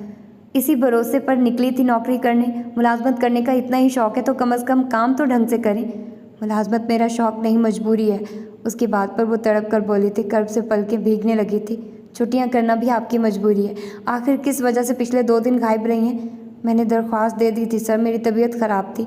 बेबसी से मुनमुनाई। जाने क्या दुश्मनी थी उससे कि अगला पिछला सारा हिसाब बेबाक करना चाहता था। अच्छा, तबीयत ख़राब थी तो शायद किसी डॉक्टर ने आपको बतौर दवा चाट खाने की सलाह दी थी। तंजिया लहजे पर बुरी तरह चौंकी। उसे कैसे मालूम? झूठ बोलते आपको शर्म नहीं आती? यही आपकी तहजीब है। लड़कों के साथ बाहर घूमती और ऑफिस में काम करने से जान निकलती है। ये आप क्या कह रहे हैं? मैं एक शरीफ लड़की और वो कोई गैर नहीं, मेरे सगे चचाजाद हैं। तजलील के एहसास से आंसू गालों पर ढलक आए। अच्छा, तो फिर तलहा से भी शायद कोई करीबी रिश्ता है। उसके अंदाज पर वो गुस्से से खौल उठी। आप मुझ पर तोहमत लगा रहे हैं सर। मैं ऐसी लड़की नहीं हूँ। ऐसी बातें करके आप मुझे मेरी ही नज़रों में गिरा रहे हैं। मैं यहाँ मुलाजमत करती हूँ तो इसका मतलब ये नहीं कि आपके जो दिल में आए वो कह दें। और वैसे भी ये मेरा ज़ाती मामला है, आपको इसमें बोलने का कोई हक़ नहीं है। बेतहाशा रोती हुई लर्ज़ते लहजे में बोली थी, जिस पर वो मुश्तइल सा भड़क उठा। ये ऑफिस है, सिर्फ ऑफिशियल कामों के लिए। अपने ज़ाती मसाइल आप अपने घर छोड़कर आया करें। आइंदा कभी आप काम छोड़कर बातें करती दिखाई दी या मुझसे झूठ बोला तो मुझसे बुरा कोई नहीं होगा। लेकिन इसमें मेरी कोई गलती नहीं है सर। मैं कभी किसी से फजूल बात नहीं करती, सिर्फ काम की बात ही करती हूँ और ना ही मैंने आपसे कभी झूठ बोला है। डरते डरते भी उसने अपनी सफाई में कह डाला, नहीं, आपकी कोई गलती नहीं है। गलती तो मेरी है जो आपको नौकरी दे दी है बिना सोचे समझे।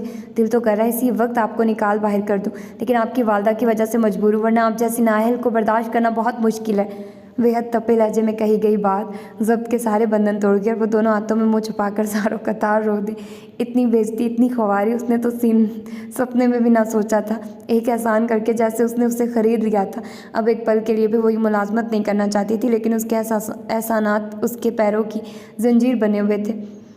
बिना उसकी रकम चुकाए वो जाना नहीं चाहती थी। किसी भी तरह इंतज़ाम करके उसकी पाई चुकाकर ये मुलाजमत हमेशा के लिए तर्क कर देगी। ओफो, अब इसमें रोने की क्या बात है? गलती पर कुछ कहो तो झट से आंसुओं की बरसात शुरू हो जाती है। कोफा ज़दा लहजा आंसुओं पर बंद बांध गया। चेहरे को आंचल से साफ करती हुए बाहर की जानिब बढ़ रही थी कि रुक जाना पड़ा। अब ऐसी रोनी शक्ल लेकर बाहर जाएंगी ताकि लोग मेरे बारे में उल्टी सीधी राय कायम करें। ये शख्स जाने चाहता क्या है? बेबसी से आंखों में दोबारा पानी जमा होने लगा, जिसे पलकें झपक कर अंदर उतारने की कोशिश करने लगी। अंदर वॉशरूम में जाकर मुँह धोइए, बज़ाहिर लापरवाह लहजे में कहते हुए बाएं जानिब बने दरवाजे की जानिब इशारा किया। तज़ब्ज़ुब के आलम में उधर बढ़ के, न जाने किस किस्म का इंसान है, पल पल रंग बदलता है। खुद इतनी कड़वी कड़वी बातें कहकर रुलाया, अब खुद ही मुँह धोने का मशवरा दे रहा है। दरवाज़ा खोलकर अंदर दाखिल हुई तो पीछे खुदकार दरवाज़ा खुद ब खुद बंद हो गया। यह भी एक छोटा कमरा था जिसमें एक जानिब सोफ़ा सेट और छोटा सा टेबल रखा था, दूसरी जानिब एक और दरवाज़ा था। गालबन ये कमरा आराम या लंच वगैरह के लिए इस्तेमाल होता था। वो सामने वाले दरवाजे की सिमत बढ़ गई। यकीनन वो वॉशरूम होगा। मुँह धोकर जब वो वापस आई तो उसने बाहर जाने के लिए दरवाज़ा खोलना चाहा, लेकिन बहुत कोशिश के बावजूद हैंडल नहीं घूमा। वो एहसास से बेबसी से फिर रो दी। अब वो बाहर कैसे जाएगी? दरवाज़ा पीटकर उसे मतवज्जे करना नहीं चाहती थी। अभी नाअहलियत का ताना मिला था और वो उसे दोबारा अपनी बेइज्जती करने का मौका देना नहीं चाहती थी। ये बहुत कोशिश करने के बाद आखिरकार हार कर वो सोफे पर जा बैठी और दोबारा अपनी किस्मत पर आंसू बहाने लगी। न जाने इस मुसीबत से उसे कैसे छुटकारा मिलेगा। तकरीबन 15 मिनट बाद दरवाज़ा खुलने की आवाज़ पर वो हड़बड़ाकर उठ खड़ी हुई। मैंने आपको यहाँ मुँह धोने के लिए भेजा था। तो फिर ये दोबारा किस सिलसिले में बहन हो रहा है। उसके आंसू देखकर वो बेतरह झुंझलाया। वो दरवाज़ा नहीं खुल रहा था। गर्दन झुकाकर उंगलियों मसलती हुई निहायत शर्मिंदगी से बोली थी, व्हाट, आप एक ज़रा सा दरवाज़ा नहीं खोल सकती। उसके लहजे में न जाने क्या था कि वह नदामत से ज़मीन में गड़ गई। ये देखिए, इसे इस तरह खोलते हैं। अब 2 मिनट में मुंह धोकर बाहर आइए, पूरा स्टाफ जा चुका है, सिर्फ आपकी वजह से मैं यहाँ फंसा हुआ हूँ। उसके कहने पर उसने बौखलाकर घड़ी देखी तो ऑफिस टाइम ख़त्म हुए आधा घंटा हो चुका था। वो बौखलाकर वॉशरूम में घुस गई। बाहर आकर उसने उसके बताए तरीके से एक ख़ास तरह से झटका देकर हैंडल घुमाया तो दरवाज़ा आराम से खुल गया। उसे खुद पर बेतरह गुस्सा आया, न जाने क्यों वो इस शख्स के सामने ऐसी बेवकूफ़ी की हरकतें कर जाती है। सर मैं अब जाऊँ? बाहर आकर उसने कदरे झिझक कर पूछा। आपका दिल करे तो रात भर यहाँ रुक भी सकती हैं, मैं तो अब जा रहा हूँ। और इससे पहले ही कैबिन से निकल गया। वो झुंझलाती बड़बड़ाती अपने कैबिन से पर्स लेकर बाहर निकल आए, लेकिन सामने खालिद को बाइक के साथ देखकर बुरी तरह जला गए। जबकि साहब जाते जाते उसकी जानिब ऐसी तंजिया नज़रों से देख कर गया था कि उसका गुस्सा इंतहाई अरूज पर पहुँच गया। खालिद भाई, मैंने आपको मना किया ना कि आप मुझे लेने ना आया करें। प्लीज़, मैं बस से आराम से आ जा सकती हूँ, आप मेरी आदतें मज़ीद ख़राब ना करें। लेकिन मुझे कोई प्रॉब्लम नहीं होती, मेरा रोज़ाना यही रास्ता है। लेकिन मुझे प्रॉब्लम होती है, बस आज के बाद आप मुझे लेने नहीं आएंगे। उसका लहजा इतना हतमी था कि खालिद को उसकी बात मानते ही बनी। अगले 2 दिन कुछ बुखार और कुछ गुस्से की वजह से वो ऑफिस नहीं गई। बीमारी की हालत में ऑफिस जाकर अपनी खासी बेइज्जती करवा चुकी थी। अब ऐसा कोई इरादा ना था। तीसरे दिन तबीयत काफ़ी बेहतर थी, सो हिम्मत कर ऑफिस के लिए निकल पड़ी। ऑफिस पहुंचकर उसे खबर मिली कि वो भी तबीयत की खराबी की वजह से 2 दिन ऑफिस नहीं आया था और किसी ज़रूरी फ़ाइल के मुकम्मल करने के लिए उसे अपने घर बुलाया था। यह सुनकर वो तज़ब्ज़ुब में पड़ गई। उसके घर यूँ अकेले जाना उसे मुनासिब न लग रहा था और वैसे भी 2 दिन की गैर हाजिरी पर जाने क्या रद्द-ए-अमल हो। ऑफिस टाइम ख़त्म होने पर उसने मिस ज़ुबीना से साथ चलने की दरख्वास्त की, लेकिन उन्होंने ज़रूरी काम का हवाला देकर माजरत कर ली। वो परेशान सी घर की जानिब चल पड़ी। घर जाकर भी वो काफ़ी उलझन में थी। क्या हुआ बेटा, इतनी परेशान क्यों हो? माँ की आंखें फ़ौरन औलाद की परेशानी भांप गई। उसने उन्हें सारी बातें बता दी। अरे, तुम्हारे बॉस की तबीयत ख़राब है तो हमें उनकी इयादत के लिए चलना चाहिए। वैसे भी उनका हम पर इतना बड़ा एहसान है, मुझे उनका शुक्रिया अदा करना है और उससे अच्छा मौका फिर नहीं मिलेगा। मम्मी के हमरा घर से निकल पड़ी। मिस ज़ुबीना से वो उसके घर का एड्रेस पहले ही ले चुकी थी, इसलिए घर ढूंढने में उसे ज़रा भी परेशानी ना हुई। ऑटो रिक्शे वाला उन्हें मकान के एन सामने उतार गया था। मकान क्या था, अच्छी खासी कोठी थी। चौकीदार ने गेट खोला तो वो अंदर दाखिल हो गई। वो आंखें फाड़े चारों तरफ देखती, रास्ता अबूर कर रही थी। बाएं बाग और फूलों भरी रविश से आरास्ता कोठी ऑफिस से भी ज़्यादा शानदार और खूबसूरत थी। रविश से गुजरकर वो कोठी के अंदरूनी हिस्से में दाखिल हुई। बाहर की निस्बत अंदर से कोठी और भी ज़्यादा खूबसूरत थी। बड़े बड़े फानूसों और कीमती साजो सामान से आरास्ता कोठी किसी महल का मंजर पेश कर रही थी। चौकीदार उन्हें ड्राइंग रूम में बिठाकर ज़हाब को बुलाने चला गया। वो सोफे पर बैठी तो नरम सोफा अंदर तक धंस गया। उसकी नज़रें तौसीफी अंदाज में अभी चारों तरफ का जायज़ा ले रही थी। सलाम की आवाज़ पर वो चौंक कर खड़ी हो गई। अरे आंटी, आप क्यों तकलीफ़ कर रही हैं? प्लीज़ बैठी रहिए। अम्मी को उठते देख वो एहतराम से लबरेज लहजे में बोला था। जीते रहो बेटा, तुमसे मिलने की इतनी ख्वाहिश थी, आज आकर वो ख्वाहिश पूरी हुई है। तुमने जिस मुश्किल घड़ी में हमारा साथ दिया, इसे मैं कभी नहीं भूल सकती। जब अपनों ने हमसे मुंह मोड़ लिया था, उस वक्त तुमने हमारी मदद की। इस एहसान के लिए मैं तुम्हारा जितना भी शुक्रिया अदा करूँ वो कम है।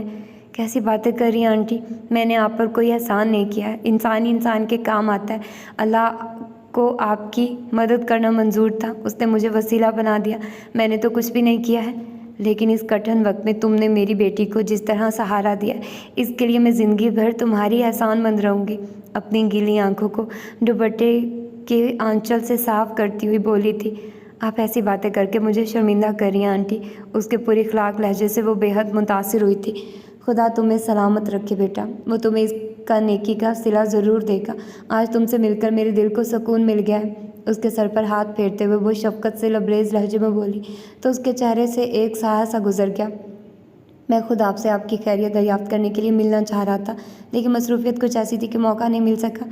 शर्मिंदा लहजे में वो माजरत पेश कर रहा था। कोई बात नहीं बेटा, तुम्हारा इतना कर देना ही हमारे लिए बहुत है। उनके मोहब्बत से कहने पर वो हौले से मुस्कुराया था। फिर अम्मी से बातों के बीच अचानक ही वो उससे मुखातिब हुआ था, जो उन दोनों की गुफ्तगू के दौरान अब तक सर झुकाए बैठी थी। मिस्टर ज़ैन, प्लीज़ हमारे लिए चाय बना कर ले आइए। यहाँ से निकल कर दाएँ सिमत आगे जाकर किचन है।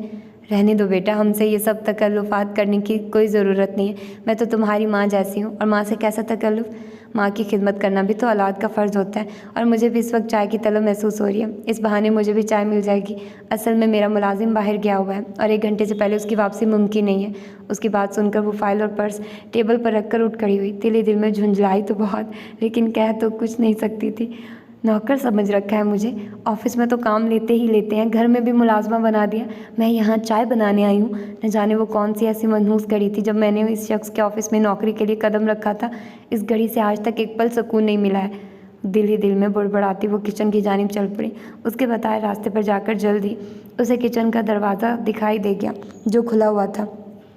काफ़ी बड़ा और जदीद तर्ज पर बना किचन था। Cooking range, micro oven, fridge, गर्ज के सारी सहूलत की अशिया वहाँ मौजूद थी। उसने पहले चादर उतारकर एक जानिब स्लैब पर रख दी। इसके बाद फ्रिज में से दूध निकाला और कैबिन खोल कर देखने लगी। एक कैबिन में उसे चीनी, पत्ती सब मिल गई। चाय का पानी चूल्हे पर रखकर वो चारों तरफ का जायज़ा लेने लगी। किचन में थोड़ा बहुत सामान फैला हुआ था। कुछ बर्तन भी सिंक में बिना धुले पड़े थे। अपनी सफाई पसंद तबीयत की वजह से वो सारा सामान समेटने में लग गई। सामान समेटने के बाद वो सिंक में पड़े बर्तन धोकर करीने से लगाने लगी। उसने सोचा जितनी देर में चाय का पानी उबलेगा वो सब काम ख़त्म कर लेगी। लेकिन अभी वो बर्तन धो ही रही थी कि ऐन उसी वक्त ज़हाब किचन में दाखिल हुआ था और उसे बर्तन धोते हुए बहुत ही हैरत से देखा था। ये आप क्या कर रही हैं? उसके एकदम में पूछने पर वो उछल कर मुड़ी थी। जी, आपने मुझसे कुछ कहा? डर की वजह से अपने मामूल से ज़्यादा हुई धड़कनों को काबू करती हुई बोली थी। एक तो इनको डराने की बहुत आदत है। झुंझलाकर दिल ही दिल में बुड़बड़ाई। मैंने आपसे सिर्फ चाय बनाने के लिए कहा था, सफाई करने के लिए नहीं। ये काम आपके करने का नहीं है, मुलाजिम का है। उसके हाथ में पकड़ी धुली प्लेट थाम कर स्लेब पर रखते हुए बोला, मैं भी आपकी मुलाजमा ही तो हूँ, जब ही तो हुक्म सादिर कर दिया। दिल में जलकर जवाब दिया, मेरा मुलाजिम इस वक्त मौजूद नहीं और मुझे चाय बनानी आती नहीं है। सिर्फ इसी वजह से आपको जहमत दी थी, वरना मेरा इरादा घर बुलाकर आपसे चाय बनवाने का हरगिज़ नहीं था। उसके सादगी से कहने पर वो गड़बड़ाकर उसे देखने लगे। उसे लगा था जैसे उसने उसकी सोच पढ़ ली है। खैर, इस मेहरबानी का शुक्रिया। उसके कहने पर वो शर्मिंदा सी हो गई। आप मुझे शर्मिंदा कर रहे हैं सर, ये ऐसा कोई मुश्किल काम नहीं है। वो सर झुकाकर बोली। फिर पानी उबलने पर चूल्हे की जानिब मुतवज्जे हो गई। मिस्टर ज़ैन, इन सबको भी चाय के साथ ले आइए। कुछ बिस्किट्स, नमकीन वगैरह निकाल कर स्लेब पर रखता वो उससे बोला तो हैरान नज़रों से उसे देखा था। ये सब किस लिए? आप लोगों के लिए, क्योंकि इस वक्त आप लोग मेरी मेहमान हैं और आपकी मेहमान नवाजी मेरा फ़र्ज़ बनता है। एक खूबसूरत सी मुस्कुराहट कुछ लम्हों के लिए उसके चेहरे पर बिखरी थी। वो बेहद हैरत से उसके मुस्कुराते चेहरे को देखे गई। दूसरे लम्हे वो तेज़ी से किचन से निकल गया। वो एक अनजाने से एहसास में घिरी खड़ी दरवाजे की जानिब देख रही थी। पहली बार उसे मुस्कुराते देखा था। मुस्कुराहट किसी के चेहरे को इतना जाज़िब नज़र बना सकती है, उसने पहली बार जाना था। मुझे मेहमान कहा, मेरा शुक्रिया अदा किया। उसे यकीन नहीं आ रहा था कि जो शख्स सरवत काटने को दौड़ता हो वो इतना बाइखलाक भी हो सकता है। लेकिन अचानक चले क्यों गए? उल्टी खोपड़ी के इंसान है, कुछ आया होगा जहन में। कंधे अचकाकर सोचा था। फिर तेज़ी से चाय बनाई और सारी चीज़ें ट्रे में सजाकर ड्राइंग रूम में ले गई, जहाँ वो बैठा मुस्कुरा कर अम्मी से बातें कर रहा था। चाय पीते हुए भी वो मुसलसल उसके बदले रवैये पर गौर करती रही थी। चाय ख़त्म करके उससे डिक्टेशन लिया और काम समझने के बाद उससे इजाज़त लेकर जाने के लिए उठ खड़ी हुई। जाने से पहले अम्मी ने उसकी पेशानी पर मोहब्बत से बोसा दिया था और साथ ही ढेरों दुआओं से नवाजा था। बाहर अंधेरा फैल चुका था, इसलिए उसने इसरार करके उन्हें अपने ड्राइवर के साथ कार में घर भिजवाया। घर पहुंचकर भी अम्मी काफ़ी देर उसके इखलाक की तारीफ़ें करती रही। उन्हीं की ज़बानी तज़यीन को मालूम हुआ कि वो इस दुनिया में बिल्कुल तन्हा है। बचपन में ही माँ का इंतकाल हो गया था और चंद साल पहले वालिद भी उसे तन्हा छोड़ गए। तन्हाई की वजह से अक्सर उसे टेंशन और हाई ब्लड प्रेशर की शिकायत हो जाती है। माँ बाप नहीं है, इसीलिए अम्मी से इतना मोहब्बत से मिले थे, वरना दूसरों को तो काटने को दौड़ते। लेकिन फिर उसे उससे हमदर्दी सी महसूस होने लगी। इतना बड़ा घर, इतना शानदार ऑफिस, इतना सब कुछ होने के बाद भी ज़िंदगी में खालीपन और तन्हाई, इससे बेहतर तो वो थी उसके सर पर कम से कम उसकी माँ का सहारा तो था। उसने फ़ौरन खुदा का शुक्र अदा किया कि इस दुनिया में वो तन्हा नहीं है, उसके साथ उसकी माँ भी है। 2-3 दिनों से वो बेहद टेंशन में थी। 3 दिन पहले बड़े चचा और चची अम्मी के पास उसके लिए खालिद का रिश्ता लेकर आए थे। वो ये सुनते ही भड़क उठी थी और फ़ौरन उन लोगों को इनकार कर दिया कि वो अभी शादी नहीं करना चाहती। जिन लोगों ने ज़रूरत के वक्त उसका साथ नहीं दिया, उन लोगों से और कोई रिश्ता बनाना उसे मंजूर ना था। लेकिन उसके इनकार करने पर चची जान ने जिस किस्म की बातें की, उसने उसे हैरान कर डाला। उसके इनकार करते ही वो तिलमिला कर चचा से बोली थी, लेकिन चचा से ज़्यादा उन दोनों को सुनाने का इरादा था। अरे मैं तो पहले ही कह रही थी कि ये लड़की राज़ी नहीं होगी, लेकिन आप और खालिद ही नहीं माने। सोचा घर की बच्ची से बहाने इसका भी आसरा हो जाएगा, वरना घर ना होने पर अकेली माँ बेटी कहाँ जाएंगी। मगर जो एक बार घर की चार दीवारी से बाहर कदम निकाल दे, उससे दोबारा चार दीवारी भला कहाँ रास आती है। खालिद को अपने बिजनेस के लिए पैसे की ज़रूरत है। 15 दिनों के अंदर या तो ये लोग 50,000 का इंतज़ाम करें या ये घर खाली करें, ताकि इसे बेचकर हम पैसों का बंदोबस्त कर सके। उनकी बातें सुनकर उसके पैरों तले से ज़मीन निकल गई। ये घर बेचने का तस्वुर ही रूह फरसा था। इस घर में उसके पापा की यादें बसी हुई थी। उसके अब्बू और सारे चचा एक साथ एक मकान में रहते थे, लेकिन 7 साल कबल उन सब ने अपने आबाई मकान को बेचकर अपने अपने हिस्से के पैसों से अपने निजी मकानों का इंतज़ाम किया था। सारे चचाओं ने किसी न किसी की मदद से अपने लिए छोटा मोटा मकान खरीद लिया। बड़े चचा की ससुराल बहुत दौलतमंद थी। उन्होंने अपने ससुराल वालों की मदद से अच्छा खासा बड़ा मकान बनाया था। अब्बू ठहरे एक सीधे साधे इंसान, उन्हें तो बस एक छोटे से मकान की तलाश थी। बड़े चचा के तवज्जुह से उन्होंने एक 2 कमरों पर मुश्तमिल 2 मंजिला में छोटा सा मकान खरीद लिया, जिसकी कीमत वो किस्तों में अदा करने लगे। चचा के मुताबिक अभी 50,000 रुपये अदा करने बाकी थे, मगर उसे अच्छी तरह याद है कि सिर्फ कुछ हज़ार रुपये ही अदा करने थे। लेकिन चचा चची ने उसकी कोई बात ना सुनी और 15 दिन के अंदर 50,000 रुपये का इंतज़ाम करने को कह गए। दूसरी सूरत में उन्हें ये मकान छोड़ना था। मकान के कागजात भी चचा के पास ही थे और अब अब्बू के बाद उनका उस पर पूरा इख्तियार था। वो बहुत आसानी से उस मकान को बेच सकते थे और वो मुखालफत भी नहीं कर पाएगी, क्योंकि ना तो उनके पास हिम्मत थी और ना कोई सहारा जिसके भरोसे वो उनके मुकाबिल खड़ी हो सकती। उनके जाने के बाद भी वो और अम्मी ने जाने कितनी देर वहीं बैठी रही। चचा चची की मोहब्बत का राज उसे अब समझ में आ रहा था। खालिद से शादी करने के बाद ये मकान खुद ब खुद उनके हाथ लग जाता। उन 2 दिनों में वो बेहद डिस्टर्ब रही थी। उसे समझ नहीं आ रहा था कि वो इतने पैसों का इंतज़ाम कहाँ से करे। कई बार अम्मी ने ज़हाब से बात करने को कहा था, लेकिन उसकी संजीदा सूरत का ख्याल आते उसकी हिम्मत ही ना हुई कि वो उससे कुछ कह सके, और पहले ही उसका बहुत एहसान था उस पर। अभी तो वो उसे भी चुका नहीं पाई थी और अब दोबारा उससे मदद मांगना उसे अच्छा नहीं लगा था। वो मुंतशिर होते ज़हन के साथ अपने कैबिन में खामोश बैठी थी। 3 दिन सिर्फ सोचने में गुजर गए थे और अभी तक कोई इंतज़ाम नहीं हुआ था। आखिर किस तरह ये मुश्किल हल होगी। अभी वो इन्हीं सोचों में उलझी हुई थी कि मिसेस ज़ोबीना की आवाज़ पर चौंक उठी। क्या हुआ है तज़हीन, किस सोच में डूबी हो? कम से कम 10-12 बार मैंने तुम्हें पुकारा, तब जाकर कहीं तुम चौंकी हो। वो उसके सामने बैठती हुई हैरत से बोली, कुछ नहीं, बस ज़रा सा सर दर्द है। उसने बहाना तराशा। झूठ, सरासर झूठ। तुम्हारे चेहरे से लग रहा है कि तुम बहुत ज़्यादा परेशान हो। मैं तुम्हारी बड़ी बहन जैसी हूँ। क्या तुम मुझसे अपनी परेशानी शेयर नहीं करोगी? और फिर उनके बेहद इसरार पर वो अपनी सारी परेशानी बताती चली गई। उन दिनों वो बेहद ज़हनी दबाव का शिकार थी। उसे एक मेहरबान दोस्त की अशिद ज़रूरत थी, जो मिसेस ज़ुबीना की शक्ल में उसे मिल गई थी। उसकी प्रॉब्लम जानकर मिस ज़ुबीना भी सोच में पड़ गई, लेकिन फिर उसे तसल्ली देती हुई बोली, तुम फिक्र मत करो, मेरी एक दोस्त है, मैं उससे बात करूंगी, शायद वो तुम्हारी कुछ मदद कर सके। उस दिन उसे उम्मीद की एक किरण दिखाई दी थी। उसने अल्लाह मियाँ से बहुत शिद्दत से दुआ मांगी थी कि शायद इस परेशानी के हल की कोई राह निकल है। उस दिन ऑफिस से वापसी पर उसे याद आया कि उसे अम्मी की दवाएं लेनी है। ऑफिस से वो पैदल ही चढ़ पड़ी, क्योंकि थोड़ी ही दूर एक ड्रग स्टोर था। दवाएं लेकर वो वापस पलटी थी, लेकिन अपनी धुन में चलती हुई किसी से टकराते टकराते बची। बौखलाकर सर उठाते एक जानी पहचानी शक्ल नजर आई थी। वो शख्स कभी कभार ऑफिस में आता रहता था, शायद ज़हाब का दोस्त था। उस शख्स ने भी उसे पहचान लिया। अरे आप तो ज़हाब की पीए हैं ना, आप यहाँ क्या कर रही हैं? जी मैं वो दवाएं लेनी थी। ज़हाब का नाम सुनकर खामखाई नर्वस हो गई। आप अपने घर जा रही हैं? चले मैं आपको ड्रॉप कर देता हूँ। उसके कहने पर वो बौखला उठी। नहीं नहीं, मैं चली जाऊँगी। ज़हाब के तसव्वुर से वो दहल उठी। अगर उसे इल्म हो गया कि वो उस शख्स के साथ अपने घर गई है, तो उसके बारे में न जाने क्या सोच बैठे। अब वैसा भी क्या तकल्लुफ़, बस आप 2 मिनट ठहरिए, मैं अभी आया। वो शायद अपनी कार लेने गया था। उधर वो हौंक बनी खड़ी रह गई। उसकी तो सोचने समझने की सलाहियत मौकूफ़ हो गई थी। न जाने ये शख्स खामखा क्यों सर हो गया था। अभी वो कश्मकश के आलम में खड़ी ही थी कि अचानक उसके सामने किसी कार के ब्रेक चुरचुराए। वो उछलकर पीछे हटी थी, लेकिन ड्राइविंग सीट पर नज़र जाते उसके हाथ पैरों से जान निकल गई। नहायत खूनख्वार नज़रों से साहब उसकी जानिब घूर रहा था। या अल्लाह, अब न जाने कौन सा इल्ज़ाम आयद करेंगे, उसने दहल कर सोचा। दूसरे पल ज़हाब ने झुककर फ्रंट सीट का दरवाज़ा खोला था और बेहद सख्त लहजे में बोला, बैठो। वो मशीनी अंदाज में चुपचाप अंदर बैठ गए। उसके बैठते हुए जन से कार ले उड़ा। होंठ भींचे वो चुपचाप ड्राइविंग कर रहा था। जब उसने दिल ही दिल में लर्जते हुए अखलाक लाकर अपनी सफाई पेश करनी चाहिए, वो मैं अम्मी की दवाइयाँ, लेकिन बात बीच में कता कर दी गई। मिस तज़हीन, मेरे ख्याल में दवाइयाँ लेने के बाद आपको जल्द से जल्द अपने घर जाने की कोशिश करनी चाहिए, क्योंकि इस वक्त आपकी वालदा आपका इंतज़ार कर रही होती हैं। लेकिन शायद आपकी नज़रों में आपकी वालदा से ज़्यादा दूसरों से बातें करना अहम है। मैं घर ही जा रही थी, लेकिन वो मुझे घर ड्रॉप करने की ज़िद कर रहे थे, उसने खौफज़दा होकर बताया था। कोई भी राह चलता शख्स आपको आपके घर ड्रॉप करने की ऑफ़र करेगा और आप राज़ी हो जाएंगी। तीखी नज़रें उस पर डाली, लेकिन वो तो आपके दोस्त हैं, इसलिए मैं अटक अटक कर बोली। मेरा दोस्त होना ही हर किसी की शराफत की सनद है। मेरा कोई दोस्त आपसे कुएं में छलांग लगाने के लिए कहेगा और आप बिना सोचे समझे छलांग लगा देंगी। हर किसी से मदद लेने के लिए राज़ी हो जाती है। लगता है बहुत शौक है आपको दूसरों से मदद लेने का। उसके अल्फाज उसे अंदर तक काट गए। बेख्तियार आंसू रवां हुए थे। मुझे कोई शौक़ नहीं है किसी से मदद लेने का। वहीं ज़बरदस्ती इसरार कर रहे थे। मैंने मना भी किया था लेकिन वो नहीं माने थे। मैं क्या करती? मैं कुछ नहीं सुनना चाहता।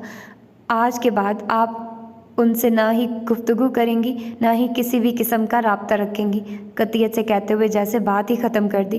फिर पूरे रास्ते उन दोनों में कोई गुफ्तगू नहीं हुई थी। कार रुकने पर वो खामोशी से उतर गई थी। घर आकर भी कितनी ही देर गम और गुस्से से जहन खोलता रहा था। न जाने खुद को क्या समझता है। हर वक्त मेरी एक एक हरकत पर नज़र रखते हैं। मैं अपनी निजी ज़िंदगी भी उनके मुताबिक जीऊँगी। जब चाहेंगे मेरे किरदार पर उंगली उठा देंगे। कभी मेरी बात सुनने को तैयार नहीं रहते। उन्हें लगता है जो कुछ वो सोचते हैं वो समझते हैं, बस वही सही है। दूसरों की उनकी नज़र में कोई वक़्त नहीं है। उनकी नौकरी करने का मतलब है मैं सांस भी उनकी मर्ज़ी से लूँ। हर वक्त की इल्ज़ाम तराशी से मैं तंग आ चुकी हूँ। मुझे नहीं करना उनकी नौकरी। आंसू पूछते हुए तसलसल से सोच रही थी। खुदा की बारगाह में अपने बेहतर हालात के लिए आजिज़ी के साथ दुआ गो हो गई। 2 दिन बाद मिसेस ज़ुबीना ने उसे एक विजिटिंग कार्ड देते हुए कहा था, मेरी अपनी फ्रेंड से बात हुई है। उसने कहा है कि कल तुम उनके ऑफिस चली जाओ, वो ज़रूर तुम्हारी मदद करेंगे। लेकिन कार्ड पर नज़र डालते वो परेशान हो उठी। ये तो ज़हाब का वही दोस्त था जिसने उस दिन उसे लिफ्ट देने की ऑफ़र की थी। ये तो सर के दोस्त हैं। उसने उलझकर मिसेस ज़ुबीना से पूछा। जानती हूँ, लेकिन मेरी फ्रेंड बता रही थी कि बहुत अच्छे आदमी हैं, हर किसी की मदद करते हैं। मेरी दोस्त तुमसे पहले यहाँ सर की पीए थी। यहाँ से नौकरी छोड़कर वो उनके यहाँ काम कर रही है। उसे भी किसी वक्त पैसों की ज़रूरत थी, उन्होंने उसकी भी मदद की थी। अब वो अपनी सैलरी में से हर माह कुछ पैसे चुका देती है। उनके तफसील से बताने पर उसने सोचते हुए वो कार्ड अपने पर्स में डाल लिया। घर आकर भी वो काफ़ी देर कश्मकश में रही। पर आखिर झलाकर उसने सोचा था, उन्होंने उस शख्स से मिलने के लिए मना किया तो क्या हुआ? मैं क्यों सुनूं उनकी बात? मैं उनकी बात मानने की पाबंद नहीं हूँ। अगर निकालते हैं अपनी मुलाजमत से तो निकाल दे। मुझे भी अब उनके ऑफिस में काम नहीं करना। और फिर कल ऑफिस के बाद वहाँ जाने का पक्का इरादा कर लिया। दूसरे दिन अम्मी को सारी बातें बताकर वो ऑफिस के लिए निकल गई। जाते जाते अम्मी ने न जाने कितनी सूरतें पढ़कर उस पर दम की थी। पिछले 2 दिनों की तरह आज भी ज़हाब ऑफिस नहीं आया था। उसे ऑफिस में ना पाकर उसने सुकून की सांस ली थी कि अब वो इत्मीनान से वहाँ जा सकेगी। ऑफिस ख़त्म होने से 10 मिनट पहले उसने अपना पर्स उठाया और कार्ड पर लिखे पते पर जाने के लिए ऑफिस से बाहर कदम बढ़ा दिए। मैं ज़हाब अजलाल अपने वालिदैन की इकलौती औलाद हूँ। लोगों का कहना है मैं बहुत स्मार्ट और हैंडसम हूँ। अपनी ज़िंदगी में मुझे बहुत कुछ मिला, दौलत, शोहरत, जायदाद, बहुत कुछ सिवाय मोहब्बत के। मैं इसे एक लफ्ज़ के मायने से ना आशना हूँ। मैं नहीं जानता मोहब्बत किसे कहते हैं। बचपन में ही माँ के आंचल से महरूम हो गया। पापा को मम्मी से बेहद मोहब्बत थी। उनकी डेथ के बाद वो बहुत टूट गए थे और चाहकर भी मुझ पर उतनी तवज्जो नहीं दे पाते जितनी मुझे ज़रूरत थी। मुझे गवर्नेंस के हवाले करके वो ज़्यादा से ज़्यादा पैसा कमाने के लिए बिज़नेस में पूरी तरह खो गए ताकि मुझे कभी किसी भी किस्म की कोई कमी ना महसूस हो। लेकिन वो ये भूल गए कि मुझे पैसों से ज़्यादा उनकी मोहब्बत की ज़रूरत है। घर में आते जाते मुझसे मेरा हाल अहवाल तो पूछते थे, लेकिन कभी पास बिठाकर मोहब्बत से मेरी पेशानी नहीं चूमते। उनके रवैये पर मैं जो शुरू से ही कम गो था, अपने खौल में सिमटता चला गया। स्कूल में भी मैं सिर्फ पढ़ने में मसरूफ़ रहता। सिवाय आज़िर के मेरा कोई दोस्त ना था। मैं किसी से दोस्ती नहीं करता था, बल्कि मेरे कम गो रवैये की वजह से मैं मगरूर मशहूर हो गया था। कॉलेज में दाखिल होने के बाद बहुत सी लड़कियां मेरी खूबसूरती और अमारत से मुतासिर होकर मेरी जानिब बढ़ी, लेकिन उन सब की नज़रों में भी मुझे मोहब्बत और खुलूस का वो रंग नहीं नज़र आया जिसकी मुझे तलाश थी। खुद गर्ज़ व मतलब परस्त दुनिया से दिन ब दिन मेरा दिल अचाट होता गया। कोई भी लड़की चाहे कितनी ही खूबसूरत क्यों ना हो, मुझे मुतासिर न करती। धीरे धीरे मेरे अंदर का रूखापन मेरे लहजे में उतरता गया। कम गो तो मैं बचपन से ही था, अब सख्त भी हो गया। जब कोई लड़की मेरी शख्सियत और अमारत से मुतासिर होकर मेरी जानिब बढ़ती, मुझसे बात करने के बाद कानों को हाथ ज़रूर लगाती थी, क्योंकि मेरा ये रवैया ही ऐसा सख्त होता था। इसके बाद पापा ने मुझे आला तालीम के लिए लंदन भिजवा दिया। लंदन जाकर वहाँ की रंगीनियों ने भी मुझ पर कोई असर नहीं डाला, ना ही खूबसूरत लड़कियाँ मुझे अपनी जानिब मुतवज्जे कर पाई। लंदन से वापस आकर मैंने पापा के बिज़नेस को पूरी तरह संभाल लिया और पापा को काम से मुकम्मल फारिग कर दिया। लंदन से वापसी के बाद मैंने पापा में भी बहुत तब्दीली पाई थी। शायद मेरी इतने दिनों की जुदाई ने उन पर बहुत गहरा असर डाला था। वो अब घंटों मुझसे बातें करते अपने मुतालिक, मम्मी के मुतालिक और मेरे आइंदा मुस्तकबिल के बारे में। उन दिनों मुझे पहली बार बाप की शफ़क़त का एहसास हुआ था, लेकिन मेरी ये खुशी भी शायद किस्मत को मंजूर ना थी। एक दिन अचानक ही पापा को हार्ट अटैक आ गया। उन दिनों वो मम्मी को बहुत याद करते थे, बहुत मुश्किल से उन्हें संभाला गया, लेकिन इसके बाद दूसरा अटैक जानलेवा साबित हुआ और वो मुझे इस दुनिया में बिल्कुल तनहा छोड़कर अपने मालिक हकीकी से जा मिले। पापा के बाद घर की तन्हाई मुझे काटने को दौड़ती। इतने कम अरसे में ही मैं पापा के बहुत करीब हो गया था। अब उनसे जुदाई में अक्सर डिप्रेशन का शिकार रहता। सोच और तन्हाई की ज़्यादती से मेरा बीपी शूट कर जाता। ऐसे में मेरा वाहिद दोस्त आज़िर, वो अब एक कामयाब डॉक्टर था, मुझे पूरी तरह सहारा देता। तन्हाई दूर करने के लिए वो अक्सर मुझे शादी कर लेने का मशवरा देता, जिसे मैं अनसुनी कर देता। इसी दौरान मेरे ऑफिस में एक लड़की का मेरी प्राइवेट सेक्रेटरी की हैसियत से तकर्रुर हुआ। वो लड़की काम से ज़्यादा मुझ पर ध्यान देने लगी। वो मुझे मतवज्जे करने के लिए नए नए हथकंडे इस्तेमाल करती रहती। मैं उसकी जानिब से लापरवाह अपने काम में लगा रहता, लेकिन कब तक। आखिरकार एक दिन उसकी कारगुजारियों से तंग आकर मैंने बेतहाशा गुस्से में उसे अपने ऑफिस से निकाल बाहर कर दिया। मैं जो पहले ही मोहब्बत जैसे लफ्ज़ से बेजार था, अब मुतनफिर हो गया। मुझे यकीन हो गया कि मोहब्बत जैसी शय दुनिया में होती ही नहीं है। लेकिन फिर मेरी मुलाकात उससे हुई और मैं जो मोहब्बत से ना आशना था, न जाने कब उसकी मोहब्बत में डूबता चला गया। हर वक्त सहमी सहमी सी रहने वाली उस बुज़दिल सी लड़की ने कब मेरे दिल को फतह कर लिया, मुझे पता ही ना चला। पहली बार वो मेरे ऑफिस में इंटरव्यू के लिए आई थी। एक से एक फैशनेबल और लिपे तपे चेहरों के बीच सादा से चेहरे समेत बड़ी सी चादर में लिपटी उस लड़की को मैंने बेहद हैरत से देखा था। आजकल के ज़माने में ऐसी शरीफ लड़कियां भी मौजूद हैं, मैंने एक पल के लिए सोचा, लेकिन दूसरे ही लम्हे मेरे जहन में डराने वाली मनफी ख्याल ने उसकी तरदीद कर दी। शायद ये भी कोई तरीका है दूसरों की तवज्जो अपनी जानिब मबजूल कराने का।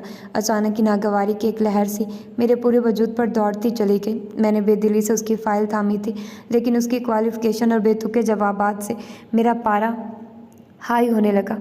मस्तजाद उसका मुसलसल सर झुकाकर बात करना मुझे गुस्से से बेकाबू कर गया। मुझे लगा कि बहुत से ज़्यादा मगरूर लड़की है, जो मुकाबिल से नज़र मिलाकर बात करना भी ज़रूरी नहीं समझती। लेकिन मुझे क्या मालूम था कि इन नज़रों का झुका रहना ही मेरे लिए बेहतर था, क्योंकि उनके उठते ही मैं उनके सहर में जकड़ता चला गया। मेरे डांटने पर उसने बौखला कर निगाहें उठाई थी। दूसरे ही पल में साकित रह गया। पानियों से लबरेज शफाफ निगाहें मेरे ज़हन पर नक्श होकर रह गई। इतनी खूबसूरती और मासूमियत मैंने आज तक किसी लड़की में नहीं देखी थी।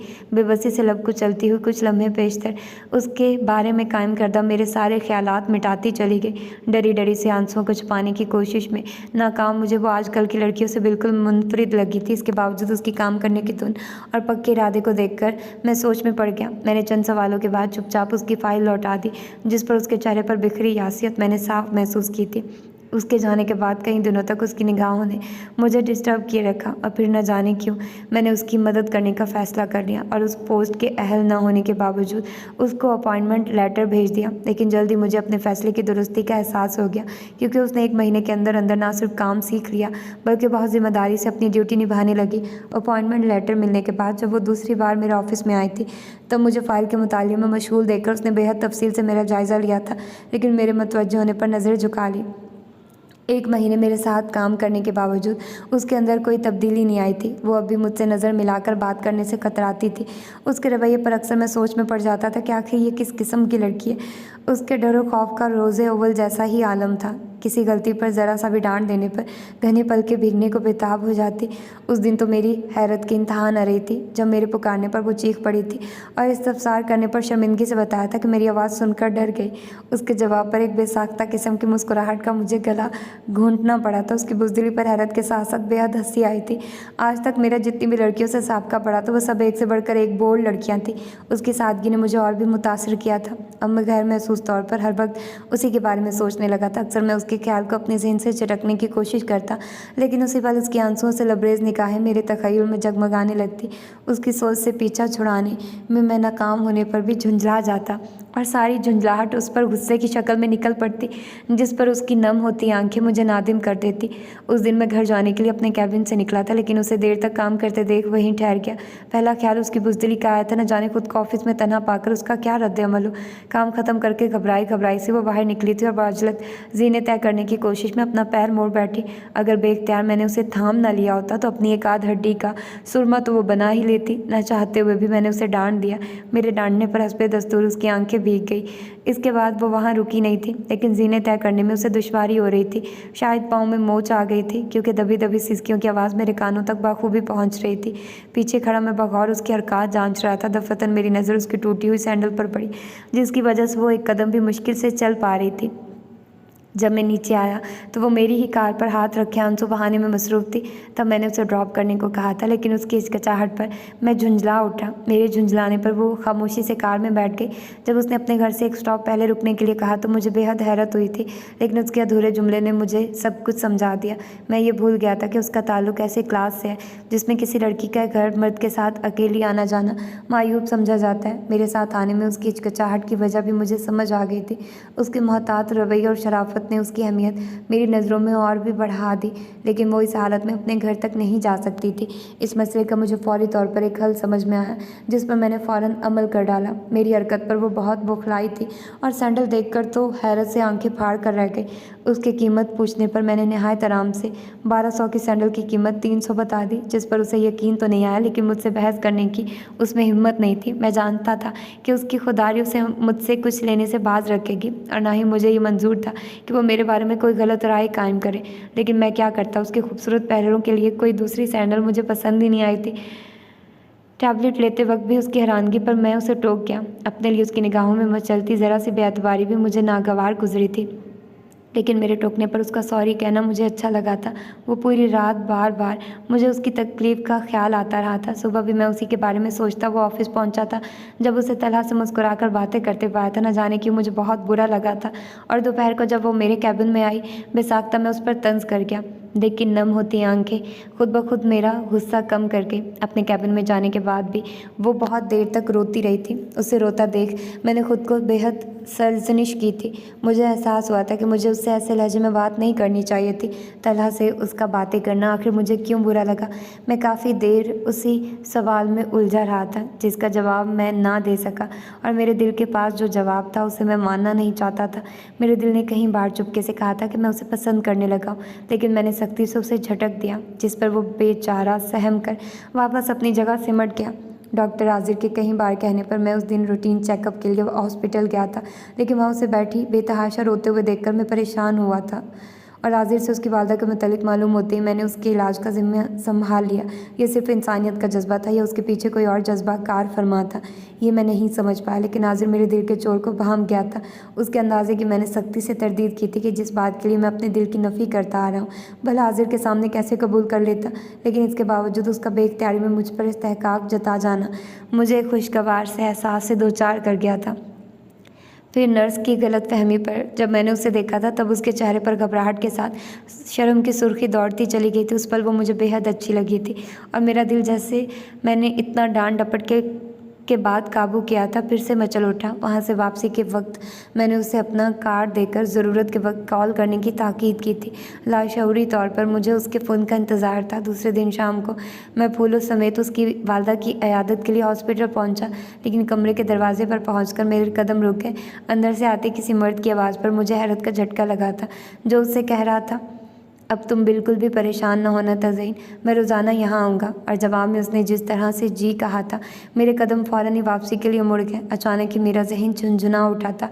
मैं खुद पर कंट्रोल करता काउंटर पर बैठी नर्स को बुक के अंदर देने की हदायत करता हॉस्पिटल से निकलता चला गया। इसके बाद कई दिनों तक मैं डिस्टर्ब रहा। इस शख्स के मुतालिक सोच सोचकर मेरा जहन छल हो गया था। उस शख्स का तज़ईन से क्या ताल्लुक़ है, ये सवाल मुझे बेतरह परेशान करता रहा। मेरी बेचैनी और इज़्तिराब किसी सूरत कम होने का नाम ही नहीं ले रहा था। हॉस्पिटल से वापसी के बाद से मैं मुसलसल उसी को सोच रहा था, और मेरा दिल मचल कर मुझे ये बावर कराने की कोशिश करता रहा कि यही मोहब्बत है। उस दिन मुझे एहसास हुआ था कि वाकई मैं उससे मोहब्बत करने लगा हूँ। ये जानकर मैं बेतरह झुंझलाया। कितनी लड़कियाँ मेरी चाहत की मतमनी रही थी, लेकिन किसी के लिए मैंने इस अंदाज से नहीं सोचा था, और आज दिल हारा भी है तो एक ऐसी लड़की के आगे जिसके बारे में मुझे ये भी नहीं पता कि मेरे बारे में उसके ख्यालात क्या हैं। कई बार मैंने हॉस्पिटल जाने के मुतालिक सोचा, लेकिन हर बार उस शख्स का अपनायत भरा लहजा मुझे गुस्सा दिला देता। लेकिन मैंने आजिर के ज़रिए हॉस्पिटल की सारी पेमेंट कर दी, लेकिन खुद उनसे मिलने नहीं गया। पूरे 1 महीने बाद उस दिन वो ऑफिस आई थी, पिंक कपड़ों में मलबूस बेतहाशा खूबसूरत चेहरे पर मासूमियत लिए। वो मेरे कैबिन में दाखिल हुई थी। उसे देखते मेरा दिल बेख्तियार धड़क उठा और निगाहें उसके सभी चेहरे पर ठहर गई। उस वक्त मैं सब कुछ भूल गया था। मैं भूल गया कि वो मेरे बारे में क्या सोचती है। मैं ये भी भूल गया कि उसका किसी शख्स से क्या ताल्लुक़ है। बस मुझे याद रहा तो ये कि वो मेरे सामने है। उसके नज़रें उठाने पर मैं चौंका था और बामुश्किल अपने मचलते दिल को काबू किया और ख़ुद पर संजीदगी तारी करते हुए उसे काम समझाकर जल्दी से रुखसत कर दिया। मुझे डर था कि कहीं मेरे एहसासात उस पर आया ना हो जाए। उसके जाने के बाद मैंने पहली बार अपने दिल से एतराफ़ किया था कि हाँ, मुझे उससे बेतहाशा मोहब्बत है। कई दिन यूं ही गुजर गए। फिर अचानक एक दिन मैंने उसे एक लड़के के साथ बाइक पर ऑफिस आते देखा। मुझे शौक सा लगा। दूसरे पल ये ख्याल सरहद से जहन में कूदा, कहीं हॉस्पिटल वाला तो नहीं। फिर तो अक्सर ही वो उसके साथ नज़र आने लगी। उन दिनों मैं बेहद उलझन में रहता था। फिर उसकी 2 दिनों की गैर हाजिरी पर मैं परेशान हो उठा, लेकिन दूसरे दिन ऑफिस से वापसी पर उसे उसी लड़के के साथ सड़क पर खड़े चाट खाते देख मैं खौल उठा। इसके बाद जब वो तीसरे दिन ऑफिस आई तो तला से उसका बातें करना मेरे गुस्से को इंतहाई अरूज पर पहुंचा गया। ढेर सारी फाइलें उसके हवाले करने के बाद मैं अपने कैबिन में बैठा कर रहा था। किसी सूरत मुझे चैन नहीं था। एक तो मेरा जहन झुंझलाया हुआ था, उस पर उसकी फ़ाइलों में बेतहाशा गलतियाँ मेरे फट पड़ने के लिए काफ़ी थी, लेकिन मेरे डांटने पर वो जिस तरह से रोई थी, एक पल के लिए तो मैं नादिम हो गया था। और ये जानने के बाद कि वो शख्स उसका चच्चा ज़्यादा खुद को मलामत की थी, उसकी रोनी सूरत पर मुझे रहम आ गया था। मैंने उसे मुँह धोने के लिए अपने प्राइवेट रूम में जाने को कहा था, लेकिन दरवाज़ा ना खोल पाने के बिना पर उसे दोबारा रोता देख मेरा दिल किया कि मैं अपना सर पीट लूँ। आखिर वो इतने आंसू लाती कहाँ से? मुझे उससे ज़्यादा खुद पर गुस्सा आया था। ना ही मैं उसे हाल दिल सुनाने की हिम्मत रखता हूँ और ना ही सख्ती से पेश आ सकता हूँ। उसके आंसू पल के पल में मेरा गुस्सा उड़ा डालते हैं। उसके सामने मैं बिल्कुल बेबस हो जाता हूँ। उस रात मैं बेहद टेंशन में था। मुझे उस वक्त पापा की बेहद याद आई थी। अगर वो होते तो मैं उनसे अपने एहसास शेयर करता। मुझे समझ नहीं आ रहा था कि मुझे क्या करना चाहिए, मुझे किस तरह उससे अपने दिल की बात करनी चाहिए। इतने दिनों बाद मैंने किसी से मोहब्बत की थी, किसी को अपने दिल के करीब महसूस किया था और मैं नहीं चाहता था कि वो मुझसे दूर हो, लेकिन जिसे मैंने चाहा वो मुझसे दूर हो गए। मुझे डर था कि कहीं वो इनकार ना कर दे। इसी कश्मकश में मेरा बीपी शूट कर गया। 2 दिनों तक मैं ऑफिस नहीं जा सका। कुछ ज़रूरी फ़ाइलों को मुकम्मल करने के लिए मैंने उसे घर बुलाया था। दरहकीकत काम से ज़्यादा उसे देखने की ख्वाहिश दिल में उभरी थी, लेकिन ऑफिस जाने के लिए आजिर ने सख्ती से मना कर रखा था। उस दिन वो अपनी अम्मी के हमरा मेरे घर आई थी। उसकी अम्मी जिस मोहब्बत और शफ़क़त से मुझसे पेश आई थी, मुझे अपनी माँ के ना होने का शिद्दत से एहसास हुआ था। वो अब तक उनसे ना मिल पाने पर मैं शर्मिंदा हुआ था। बातों के दौरान अचानक ही मैंने उससे चाय बनाने को कहा था। मैं अपने मुलाजिम का इंतज़ार कर सकता था, पर जाने क्यों मेरे दिल ने एकदम ही उसके हाथों की चाय पीने की ख्वाहिश की थी, लेकिन उसके चेहरे के एहसासात मुझे बता गए कि मेरा इस तरह हुक्म सादिर करना उसे अच्छा नहीं लगा था। मैं दिल ही दिल में मुस्कुराया, मगर जब मैंने उसे किचन में बर्तन धोते देखा तो मुझे बेहद हैरत हुई थी। लेकिन उसे इस तरह अपने घर में मालकाना अंदाज में काम करते देख मेरे दिल में कहीं ख्वाहिशें जागी थी। मेरे अपनायत भरे अंदाज पर उसने जिन नज़रों से मुझे देखा था, एक पल के लिए मैं बेख्तियार हो गया, लेकिन फ़ौरन से पेशतर वहाँ से पलट गया। मैं बाधा बेख्तियारी में मेरा दिल कोई ऐसी हरकत न कर बैठे जो उसे नागवार गुजरे। उसके जाने के बाद भी कई दिनों तक मैं एक अनजाने से खुशगवार एहसास में घिरा रहा। मेरी बदली हुई कैफियत देखकर आजिर बहुत हैरान हुआ था, लेकिन मैं उसे क्या बताता, जबकि अभी तक वो हस्ती ही अनजान थी जिसकी वजह से मुझ में ये तब्दीली आई थी। 2 दिन आराम करने के बाद मैंने ऑफिस जाना शुरू कर दिया। ऑफिस आने के बाद से मुझे तज़य्युन के अंदर कुछ तब्दीली का एहसास हुआ था। वो हर वक्त उलझी सी रहती थी। ऐसा लगता था जैसे वो किसी बात से परेशान हो। कई बार मैंने पूछना चाहा, लेकिन ये सोचकर रुक गया कि शायद कोई ऐसी बात हो जो वो मुझे ना बताना चाहे और मेरे इस तरह से इस्तफसार कर देना उसे दूसरी उलझन से 2-4 कर दे। लेकिन उस दिन अनजाने में मैंने उसकी वो सारी बातें सुन ली। जिस दिन वो मिसेस ज़ुबीना से अपनी परेशानी शेयर कर रही थी, उसकी बातें सुनकर मैं बेहद शाकी हुआ था। उसे मुझ पर इतना भी भरोसा नहीं था कि वो मुझसे अपनी परेशानी शेयर कर सकती। उस दिन ऑफिस से वापसी पर जब मैंने उसे पैदल जाते देखा तो मुझे हैरत हुई थी। मैंने अपनी कार उसके पीछे डाल दी, लेकिन जब वो ड्रग स्टोर में दाखिल हुई तब मैं समझा कि वो अपनी माँ की दवाएँ लेने आई होगी। उसके बाद दाखिल होने के बाद भी मैं सोचों में घिरा वहीं बैठा रह गया। उसी असना में वो वापस भी आ गई, लेकिन उसके वापस आने और असजद से मुलाकात पर मैं चौंक उठा। मैं उनसे इतने फासले पर था कि उनकी आवाज़ बाखूबी सुन सकता था, लेकिन उन दोनों की नज़र मुझ पर नहीं पड़ी थी। असजद की उसे घर छोड़ने की ऑफ़र उसके कबूल कर लेने पर हस्ब दस्तूर मेरा गुस्सा उद कर आया। वो हर किसी पर बहुत जल्दी भरोसा कर लेती थी। उसे अभी तक अच्छे बुरे इंसान में फ़र्क करने का सलीका नहीं आया था। असजद मेरा दोस्त था और मैं उसे अच्छी तरह जानता था, इसलिए मैं नहीं चाहता था कि वो उससे किसी भी किस्म का राब्ता रखे। इसलिए मैंने खुद उसे उसके घर तक छोड़ दिया। दूसरे दिन मैंने बड़ी मुश्किल से खालिद से रब्ता कायम किया और उसे तज़यीन के घर के बाबत बात की। मैंने उसे 50,000 देकर घर के कागजात हासिल करना चाहे, लेकिन वो अड़ गया। वो किसी सूरत कागजात देने को तैयार ना था। वो तज़यीन से शादी करना चाहता था और साथ ही उस मकान पर अपना कब्जा जमाना भी उसका मकसद था, जिसे बाद में बेचकर उन पैसों से वो अपना नया बिजनेस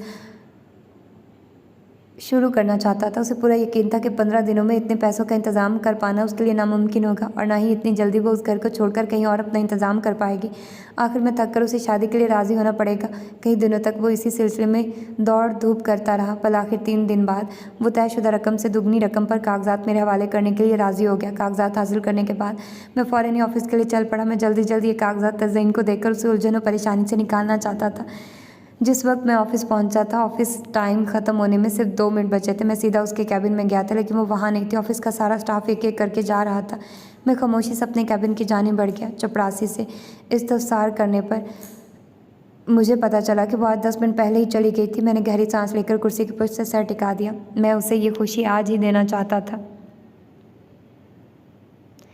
लेकिन शायद किस्मत में थोड़ा सा और इंतज़ार लिखा था। दफ़तन मेरी नज़र सामने टेबल पर पड़ी फ़ाइल पर गई और मैं चौंक कर सीधा हो गया। ये उस नए प्रोजेक्ट की फ़ाइल थी जिसे मैं अजद के साथ मिलकर शुरू करने वाला था। परसों ही इस प्रोजेक्ट को शुरू होना था और कहीं अहम पॉइंट्स अभी डिस्कस करना बाकी थे। इसी सिलसिले में कई दिनों से अजद मुझसे मिलना चाह रहा था, लेकिन मैं उसे टाल रहा था क्योंकि पिछले 4 दिनों से मैं तज़यीन के घर के मामले में उलझा हुआ था, जिसकी वजह से मैं ऑफिस भी नहीं आ रहा था। मैंने घड़ी देखी, अजद उस वक्त तक अपने ऑफिस में होगा क्योंकि उसे देर से ऑफिस छोड़ने की आदत थी।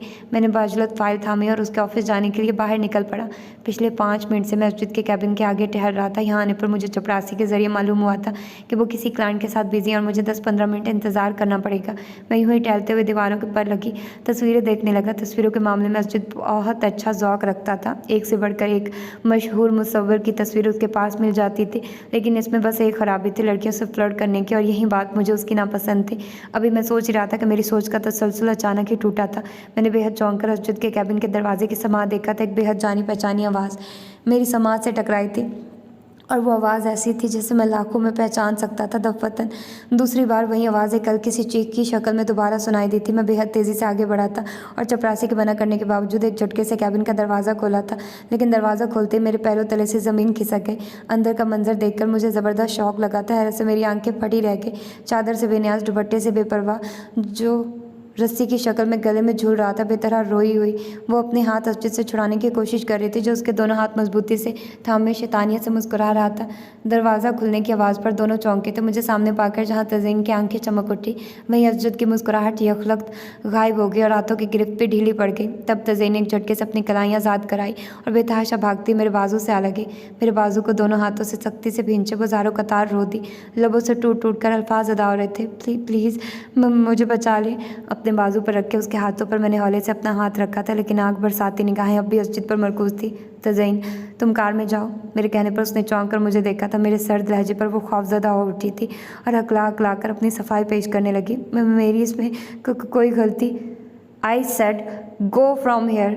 बीच में ही मैंने उसकी बात क़ता कर दी। मेरे लहजे की ठंडक उसकी समात में उतरती चली गई। एक लम्हे के लिए वो साकित रह गई थी, लेकिन दूसरे पल वो खामोशी से बाहर की जानिब बढ़ गई।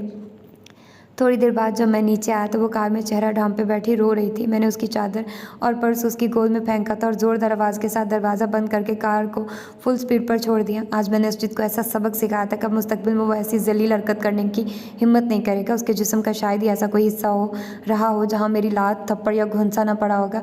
प्रोजेक्ट की फ़ाइल भी फाड़ कर मैंने उसके मुँह पर दे मारी थी, चाहे उससे मुझे कितना भी नुकसान हो। मुझे परवाह नहीं थी। मैं सख्ती से लब भींचे ड्राइविंग कर रहा था और वो सहमी हुई नज़रों से मेरी जानिब देख रही थी। मैं खुद पर कंट्रोल करने की ज़बरदस्त कोशिश कर रहा था, लेकिन बराखिर मैं फट पड़ा था। एक जानिब कार रोककर मैं अचानक ही उसकी जानिब मुड़ा था। मेरे मना करने के बावजूद तुम मुझसे क्यों मिली थी? बोलो। मुझे पैसों की सख्त ज़रूरत थी, वो डरी हुई बोली थी। तुम्हें मुझ पर भरोसा नहीं था? अगर तुम मुझसे कहती तो मैं तुम्हारी ज़रूरत पूरी नहीं करता। क्या मैं इस लायक भी नहीं हूँ कि तुम्हारी मदद कर सकूँ? मुझसे ज़्यादा काबिल एतबार नहीं तुम्हें वो शख्स लगा था? नहीं, वो अकलाई। गलतियाँ करने का तुम्हें शौक़ है और मेरी बात ना मानना तो तुम्हारा पसंदीदा शुगल है। मेरे मना करने पर तुम जानबूझकर उस शख्स से मिली। मेरी बातों की तुम्हारी नज़र में कोई अहमियत नहीं है? नहीं, आज तक तुम्हें अच्छे और बुरे की पहचान नहीं हो पाई। मैं ही बेवकूफ़ हूँ जो हर जगह तुम्हारी मदद को पहुँच जाता हूँ। तुमने तो मुझे इस काबिल भी नहीं समझा कि अपनी परेशानी बताती। इतने दिनों तक मेरे साथ काम करने के बावजूद तुम्हें मेरे किरदार, मेरी फितरत के बारे में कुछ नहीं पता। लेकिन उस शख्स से 2 घड़ी की मुलाकात पर तुमने उस पर इतना यकीन कर लिया कि उससे अपनी प्रॉब्लम शेयर करने निकल खड़ी हुई। मुझसे ज़्यादा अहम तुम्हें वो शख्स लगा था, इसीलिए तुमने मुझे कुछ बताना मुनासिब नहीं समझा।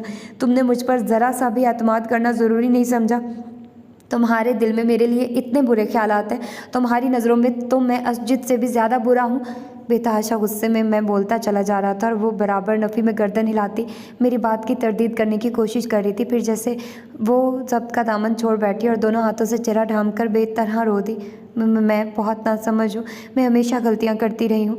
मैं कोई भी काम ठीक से नहीं कर सकती। मैं किसी लायक नहीं हूँ। मैं परेशानी बढ़ाने के सिवा कुछ नहीं कर सकती। मैं तंग आ गई हूँ खुद से और अपनी ज़िंदगी से मैं जीना नहीं चाहती। मैं मर जाना चाहती हूँ। मैं मर जाना चाहती हूँ। उसके अल्फाज पर मैं तड़प उठा। तुम्हें कुछ हो गया तो मैं कैसे जीऊँगा?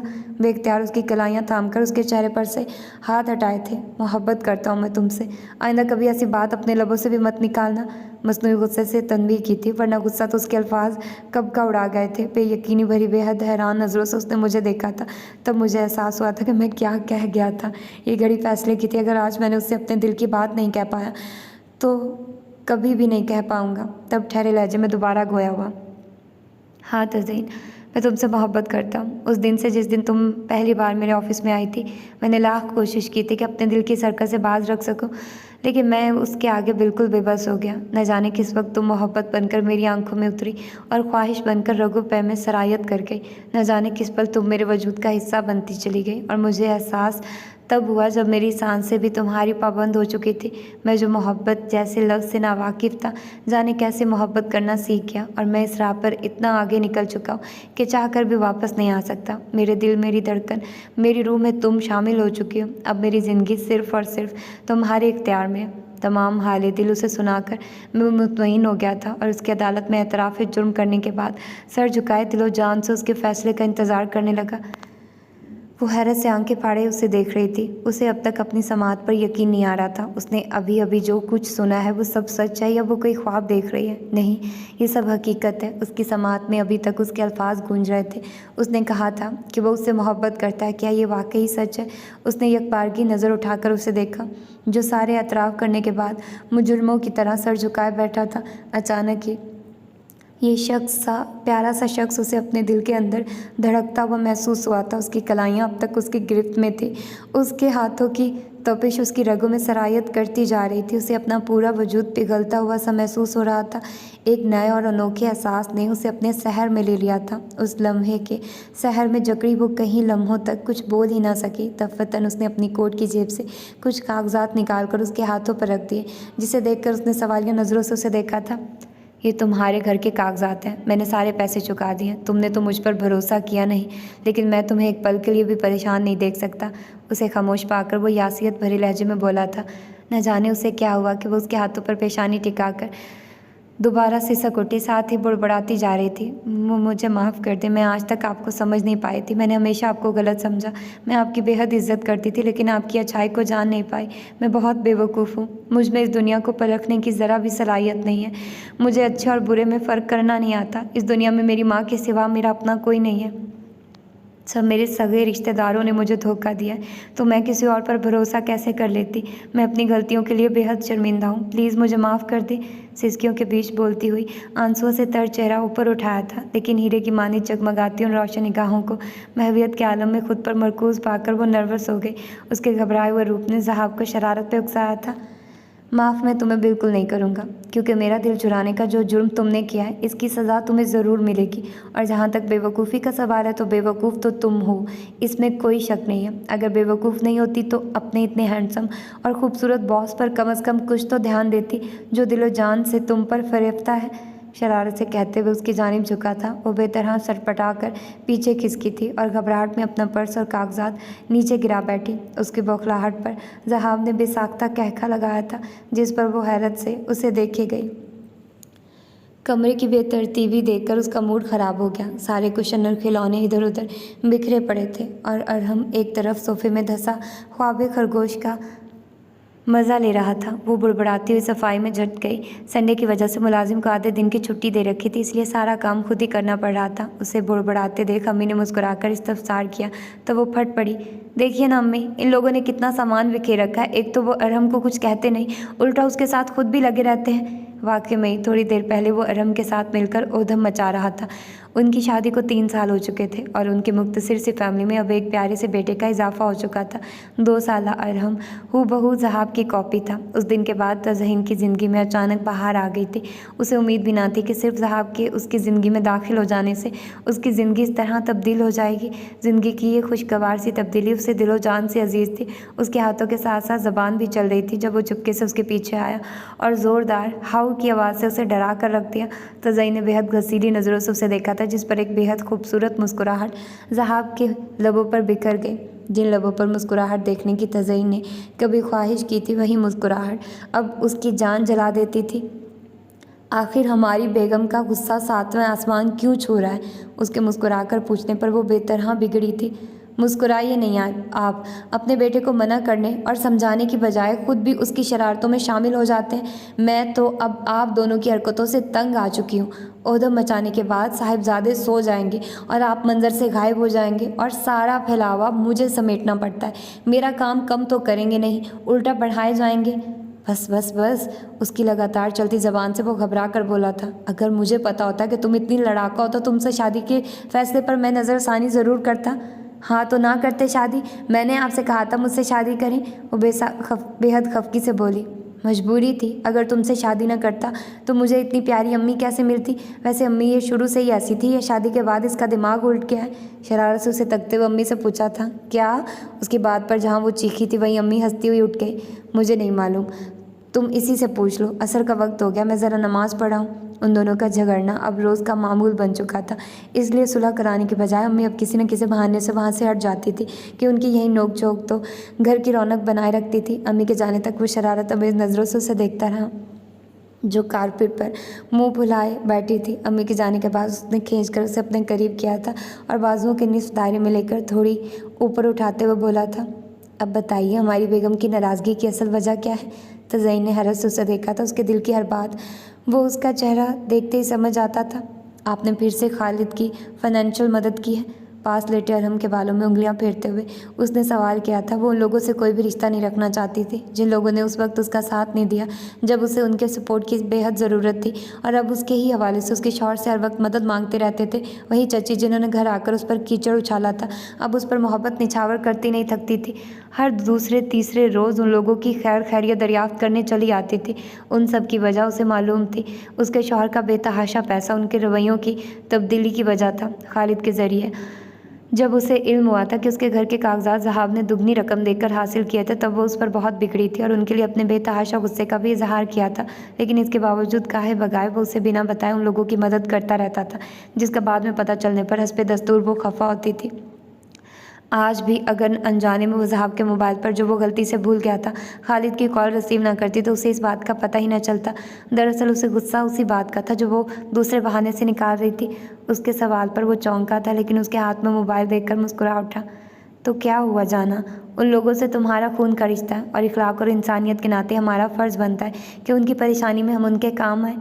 बात इखलाक या इंसानियत की नहीं है, बात मेरी तकलीफ़ की है। मैं नहीं चाहती कि आप या मैं उनसे किसी भी किस्म का राब्ता रखें। जिस वक्त मुझे उनके सहारे की ज़रूरत थी तब तो उन्होंने मेरा साथ नहीं दिया, बल्कि मेरी सबसे बड़ी उलझन का बायस वही लोग थे। उनकी वजह से मैं जिस तकलीफ़ दे दौर से गुजरी हूँ मैं कभी नहीं भूल सकती। अगर उस वक्त वो लोग मेरा साथ देते तो मुझे कभी इतनी परेशानी नहीं उठानी पड़ती। मैं उन्हें कभी माफ़ नहीं कर सकती, लेकिन मैं तो उनका शुक्रगुज़ार हूँ। अगर वो लोग उस वक्त तुम्हारा साथ दे देते तो मैं तो तुम्हारा साथ कैसे दे पाता। मैं उन लोगों का ज़िंदगी भर एहसानमंद रहूँगा जिनकी वजह से मुझे मेरी ज़िंदगी मिल गई, और उसके लिए अगर मुझे अपनी तमाम दौलत भी उन पर लौटानी पड़ी तो मुझे कोई एतराज़ नहीं होगा, क्योंकि मेरी दौलत, मेरी खुशी, मेरी ज़िंदगी सिर्फ तुम हो। तुम्हारे अलावा मुझे और किसी चीज़ की ख्वाहिश नहीं है। उन लोगों की मदद करके मैं उनका एहसान चुकाने की कोशिश कर रहा हूँ, जिनकी वजह से मुझे मेरी मोहब्बत मिली है। उसकी चाहत का हर रंग उसे हैरान किए रहता था और आज तो उसकी मोहब्बत की शिद्दत उसे गुम कर गई कि दुनिया में क्या कोई किसी को इतना भी चाह सकता है कि उससे वाबस्ता तमाम लोगों को भी खुश रखने का जतन करता रहे।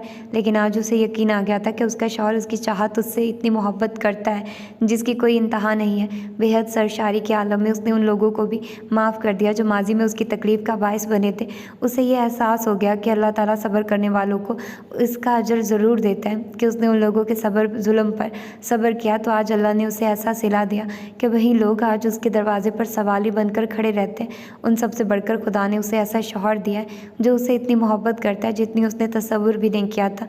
उसने नज़र उठाकर उसे देखा जो कह रहा था, अगर उस दिन बेसाख्तगी में तुमसे इजहार ना कर बैठता तो न जाने कब तक मैं इस मोहब्बत को दिल में छुपाए इजहार से डरता रहता कि जाने तुम मुझे कबूल करोगी या नहीं। तुमसे बेतहाशा मोहब्बत करने के बावजूद तुम्हारे सामने इकरार की हिम्मत खुद में नहीं पाता था। बालों की लट को उंगली से पीछे धकेलते हुए मोहब्बत से बोला, अच्छा आप डरते भी थे, मैं तो समझती थी आप सिर्फ डराने की चीज़ है। मासूमियत से आंखें पटपटाती हुई उसकी कुछ देर पहले कही हुई बात का बदला लिया तो वो उछलकर सीधा हो गया। क्या कहा? अभी बताता हूँ तुम्हें। अपने हमले के इतने शदीद रद्द-ए-अमल पर वो बेतहाशा हंसती हुई उसके सीने में समाती चली गई और उसने मुस्कुराकर उसके गिर्द अपना मजबूत हसार बांध दिया कि वहीं तो उसकी ज़िंदगी की अव्वल व आखिरी ख्वाहिश थी जो अब हकीकत बनकर हमेशा हमेशा के लिए उसकी ज़िंदगी में शामिल हो गई है। तो ये था आज का खूबसूरत सा नावल। होपफुली कि आप लोगों को पसंद आया होगा। अपना फीडबैक देना मत भूलिएगा और बताइएगा कि कैसा लगा आप लोगों को ये नावल। मिलते हैं किसी और अच्छे से नावल के साथ। और मैं आप लोगों को जैसे कि स्टार्टिंग में इतना कुछ तफसील के साथ बता चुकी हूँ, एक बार फिर बताती हूँ कि अगर आप लोग चाहते हैं कि मैं किसी ड्रामा पर अपने रिव्यू दूँ तो आप लोग मुझे नीचे कमेंट्स में बता सकते हैं। ड्रामा नेम भी बता दें और जिस तरह का आप रिव्यू चाहते हैं, मतलब किस तरह की राय। मेरा दिल कर रहा है वैसे कि मैं अगर देखती हूँ कोई ड्रामा तो मैं आप लोगों के साथ ज़रूर शेयर करूँ। और जैसे कि मैंने आप लोगों को बताया है कि मेरा टारगेट है कि मैंने 50K तक करने हैं अपने चैनल पर विदिन 6 मंथ। मेरा ये टारगेट है। तो आप लोगों का मुझे भरपूर साथ चाहिए और आप लोग जब तक मेरा साथ नहीं देंगे ऑफ कोर्स मैं तब तक कुछ नहीं कर सकती। सो अपना साथ मुझे दीजिए। और मेरी इस तरीके से ज़ाहिर सी बात है आप लोग जब तक नॉवेल्स नहीं सुनेंगे, आप लोग नहीं एंजॉय करेंगे तो मैं कैसे एंजॉय करूँगी। अभी मेरा इरादा कौन सा नावल स्टार्ट करने का है, साथ में हाँ टूटा हुआ तारा, ठीक है। अनकबूत आप लोगों को 8th एपिसोड उसकी मिलेगी बुक्स फॉर एवर पर, ठीक है। और बख्त नावल है, इसकी रोज़ाना आप लोगों को एक 40 मिनट की एपिसोड मिला करेगी। अगर 2 हुई तो वो 35 मिनट की होंगी, ठीक है। तो ये आई डोंट नो कि ये किस तरह से होगा, लेकिन 40 मिनट की डेली बेसिस पर आप लोगों को एक एपिसोड इसकी मिला करेगी। और ये टूटा हुआ तारा मैं पढ़ना चाह रही हूँ या कुछ और पढ़ूँ। टूटा हुआ तारा यार आप लोग कह रहे हो, मुझे पता है व्यूज़ बहुत कम होने हैं तो मैं ज़्यादा उस पर भी नहीं कर रही कि आप लोगों ने व्यूज़ ज़्यादा देने नहीं हैं मुझे। बहुत ही ख़राब लोग हो आप। तो फिर मिलते हैं किसी और अच्छे से नावल के साथ। शॉर्ट नावल भी ज़ाहिर सी बात है मैं साथ में ज़रूर रखूँगी जो कि आप लोगों को चाहिए होंगे। शॉर्ट नावल कोशिश होगी हर एक की टाइमिंग मैं फ़िक्स रखूँगी, ठीक है। अभी टाइमिंग अभी फ़िक्स नहीं है, अभी मैं कुछ कह नहीं सकती, लेकिन ये है कि जो आप लोगों को लास्ट वाला नावल मिलेगा वो ये कंप्लीट नावल होगा जो कि 8 बजे मिलेगा।